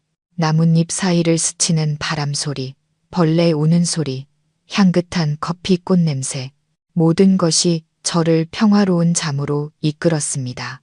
저는 더 이상 매맞는 악몽을 꾸지 않았고 수진의 피투성이 얼굴이나 태준의 절망적인 눈빛도 보지 않았습니다. 마음속의 고통은 여전히 그 자리에 있었습니다. 마치 아물어가는 긴 흉터처럼 날씨가 도무면 욱신거렸지만 더 이상 피를 흘리지는 않았습니다. 저는 그것을 제 삶의 일부로 받아들이는 법을 배우고 천천히 살아가며 깊이 숨을 쉬고 모든 세포에서 되살아나는 생명력을 느꼈습니다. 2년이 흘렀습니다. 시간은 쏜살같이 지나가며 많은 것을 씻어냈지만 마음의 상처는 더욱 깊이 새겨놓았습니다. 태주는 술에서 깨어나 점차 회복했습니다. 그는 다시 그룹을 이끌었고 회사를 몇 배나 더 크게 성장시켰습니다. 하지만 그는 완전히 다른 사람이 되었습니다. 그는 차갑고 고통스러워 보였으며 그의 입가에서는 미소가 영원히 사라진 듯 했습니다. 그는 주변의 여자들에게는 눈길도 주지 않고 기계처럼 미친 듯이 일하며 넓은 별장에서 외롭게 살았습니다. 태주는 개인 수익의 대부분을 사용하여 무료 법률 지원 재단을 설립했습니다. 과거의 저처럼 억울한 판결을 받은 약한 여성들을 돕는 재단이었습니다. 그는 이 일을 조용히 언론에 칭송 없이 해나갔습니다. 한 사람의 억울함이 풀릴 때마다 그는 마치 멀리서나마 제게 저지른 잘못을 속죄하는 것처럼 마음이 조금 가벼워지는 것을 느꼈습니다. 태준의 어머니는 그날의 뇌졸중 이후 다행히 목숨은 건졌지만 반신마비가 되어 휠체어 신세를 지고 말도 할 수 없게 되었습니다. 태주는 그녀를 집으로 모셔와 간호사를 고용하고 약과 치료에 부족함이 없도록 돌봤습니다. 하지만 그가 그녀에게 내린 가장 잔인한 형벌은 침묵이었습니다. 지난 2년간 태주는 어머니와 단 한마디도 나누지 않았습니다. 형식적이고 차가운 안부 인사 외에는 퇴근 후 그녀를 그림자처럼 스쳐 지나갔고 같은 식탁에서 밥을 먹으면서도 눈을 마주치지 않았습니다. 태준의 어머니는 휠체어에 앉아 일그러진 얼굴 위로 눈물을 흘리며 날로 쇠약해져 가는 아들을 보며 가슴이 찢어지는 듯했습니다. 그녀는 미안하다고 말하고 싶었고 용서를 빌고 싶었지만 목에서는 의미 없는 소리만 나올 뿐이었습니다. 태준의 침묵은 그녀에게 내려진 무기징역이었고 매일 그녀의 양심을 고문했습니다. 그녀는 자신의 잔인함과 편견이 낳은 결과를 보며 후회 속에서 살았습니다. 가족은 산산조각 났고 아들은 외로웠습니다. 그것은 그녀가 치러야 할 가장 값비싼 대가였습니다. 죽지 못해 살며 마지막 숨을 거둘 때까지 자신이 만든 고통을 곱씹으며 살아야 했습니다. 붉은 흙의 땅에서의 제 삶은 산봉우리를 떠도는 구름처럼 조용히 흘러갔습니다. 저는 제가 과거의 세상에서 정말로 사라졌다고 생각했습니다. 그 운명의 날까지 나중에야 알게 되었습니다. 저와 태준 사이의 지독한 인연의 끈은 결코 끊어지지 않았다는 것을, 그것은 그저 얇게 쓴 우연에 의해 다시 끌어올려질 날을 기다리며 잠겨 있었을 뿐입니다. 그날은 읍내 장날이었습니다. 저는 쌀과 소금을 사기 위해 죽순과 꿀을 지게에 지고 장터로 나갔습니다. 저는 현지 주민들의 낡은 갈색 옷을 입고 머리에는 수건을 둘러 햇볕에 그을린 얼굴을 반쯤 가린 채 붐비는 인파 속으로 섞여 들어갔습니다. 그때 태준의 비서 민주는 커피 원두 공급처를 조사하기 위해 강원도로 출장을 와 있었습니다. 그는 도시 사람의 호기심 어린 눈으로 현지 특산물을 구경하며 장터를 거닐고 있었습니다. 제가 길가에 쪼그려 앉아 죽순을 정리하고 있을 때 민준이 제 옆을 지나갔습니다. 그는 저를 스쳐 지나가다가 갑자기 멈춰 섰습니다. 아마도 익숙한 앉음새나 흉터로 가득한 제 앙상한 손이 그의 눈에 띄었기 때문일 겁니다. 민주는 돌아서서 눈을 가늘게 뜨고 저를 자세히 쳐다보았습니다. 그때 제가 손님을 부르기 위해 고개를 들었고 우리의 시선이 찰나의 순간 마주쳤습니다. 제 얼굴은 많이 검어졌고 눈가에는 깊은 주름이 생겼지만 그 고요하고 슬픈 눈빛만은 어디에서도 숨길 수 없었습니다. 저는 깜짝 놀라 황급히 수건으로 얼굴을 가리고 바쁜 척하며 고개를 푹 숙였습니다. 민주는 감히 다가오지 못했습니다. 사람을 잘못 봤거나 저를 놀라게 할까봐 두려웠기 때문입니다. 그는 구석진 곳으로 물러나 떨리는 손으로 휴대폰을 꺼내 줌을 당겨 서둘러 사진 한 장을 찍었습니다. 사진 속에는 길가에 웅크리고 앉아있는 초라한 여인이 있었지만 그 눈빛만은 여전히 지울 수 없는 슬픔으로 빛나고 있었습니다. 그 사진은 즉시 수백 킬로미터를 날아 태준에게 전송되었습니다. 도시의 화려한 대표이사실에서 태준은 서류에 서명을 하다가 휴대폰이 울리는 것을 느꼈습니다. 그는 민준의 메시지를 열었고 그 순간 주변의 세상이 무너져 내리는 것 같았습니다. 그는 화면을 뚫어져라 쳐다보았습니다. 손이 너무 심하게 떨려 휴대폰을 떨어뜨릴 뻔했습니다. 저였습니다. 김서영.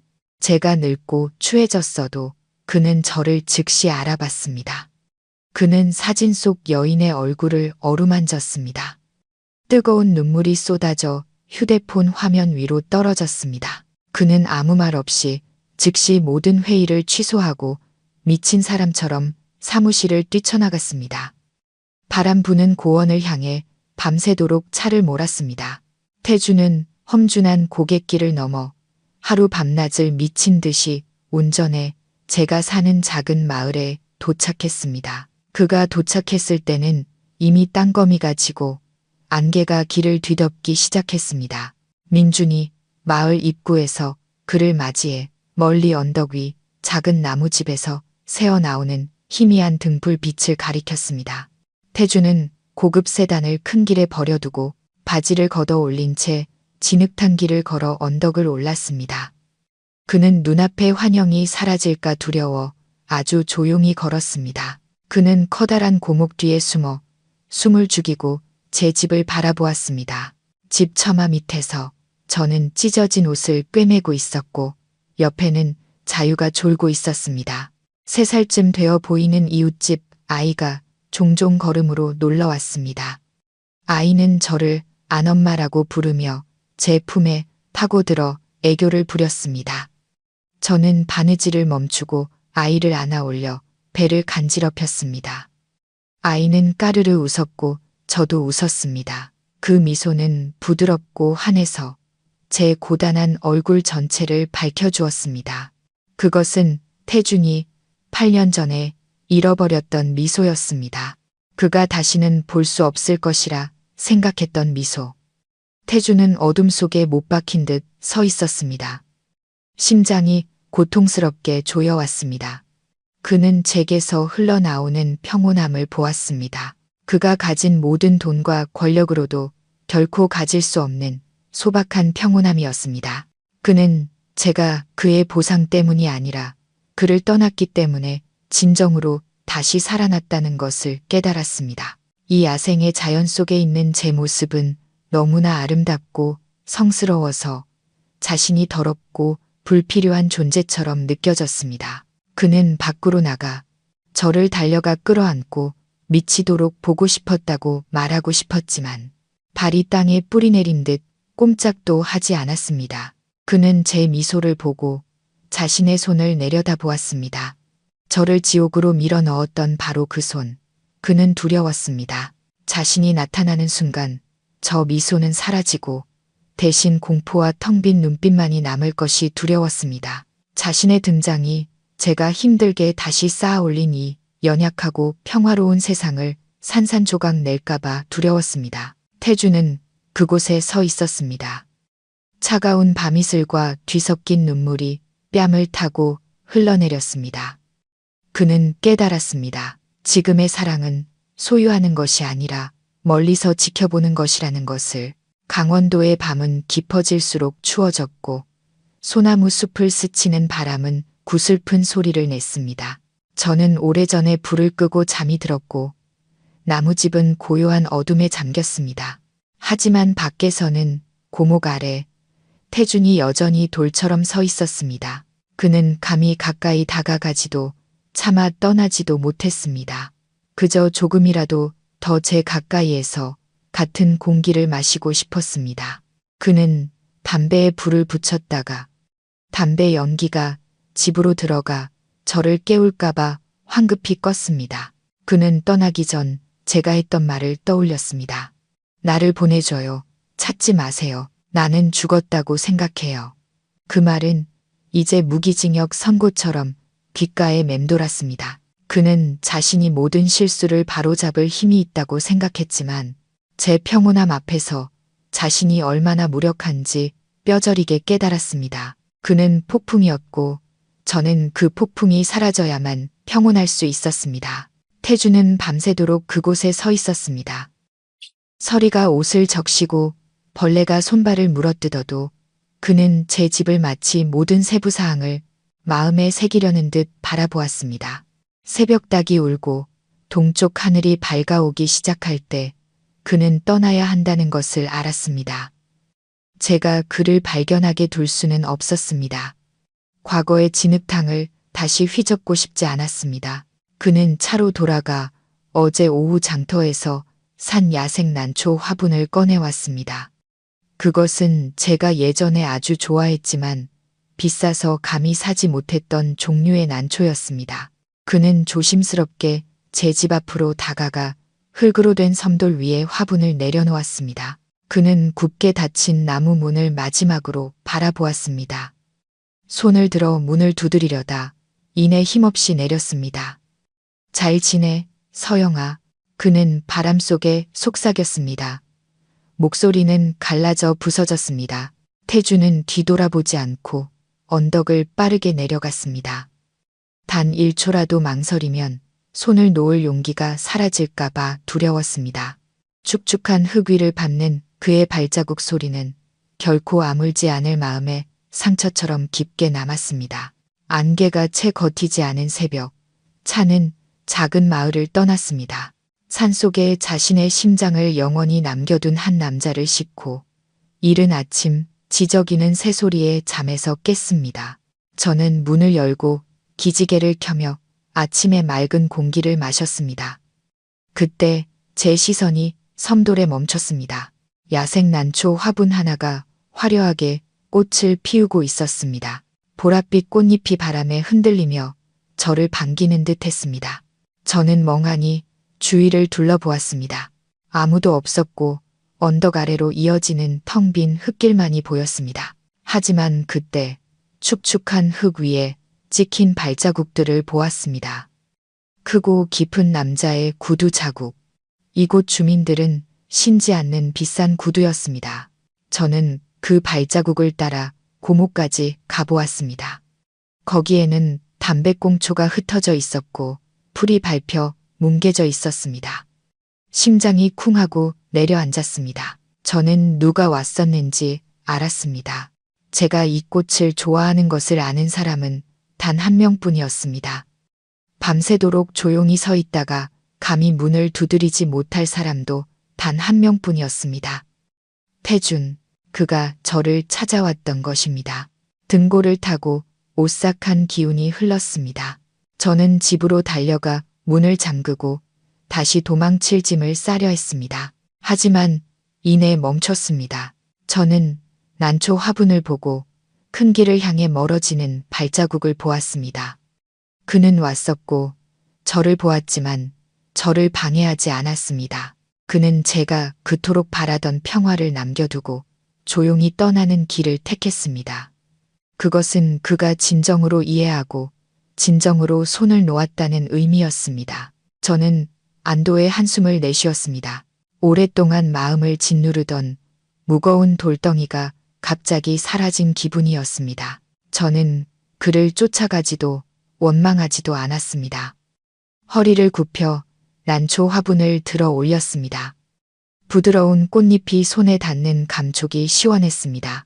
저는 화분을 집으로 가져와 햇빛이 가장 잘 드는 창가에 놓았습니다. 고원의 바람이 흙과 풀 내음을 씻고 불어왔습니다. 저는 따뜻한 차 한 잔을 우려내 창가에 앉아 산봉우리를 떠도는 흰 구름을 바라보았습니다. 멀리서 들려오는 사찰의 종소리가 은은하게 울려 퍼졌습니다. 과거는 정말로 제 등 뒤에서 닫혔습니다. 저는 태준을 용서하지 않았습니다. 결코 지울 수 없는 상처도 있으니까요. 하지만 더 이상 증오심을 키우지도 않았습니다. 증오는 저를 지치고 늙게 할 뿐이었습니다. 이제 저는 현재를 위해 피와 눈물로 얻어낸 이 평화로운 나날들을 위해 살고 싶었습니다. 저는 차를 한 모금 마셨습니다. 혀끝에 닿는 쓴맛이 이내 목구멍에서 단맛으로 변했습니다. 인생도 이 찻잔과 같아서 극한의 쓴맛을 겪어야만 비로소 평온함의 단맛을 느낄 수 있는 것이겠지요. 저는 미소 지었습니다. 가볍고 평온한 미소였습니다. 아주 먼 어딘가에서 아마 태준의 차는 도시를 향해 달리고 있을 겁니다. 그리고 저는 이곳에 남을 겁니다. 자유롭고 평온한 아내의 삶을 계속해서 살아갈 겁니다. 오늘 이야기는 여기까지입니다. 귀한 시간 내어 들어주셔서 감사드리며 다음 이야기에서 다시 뵙겠습니다.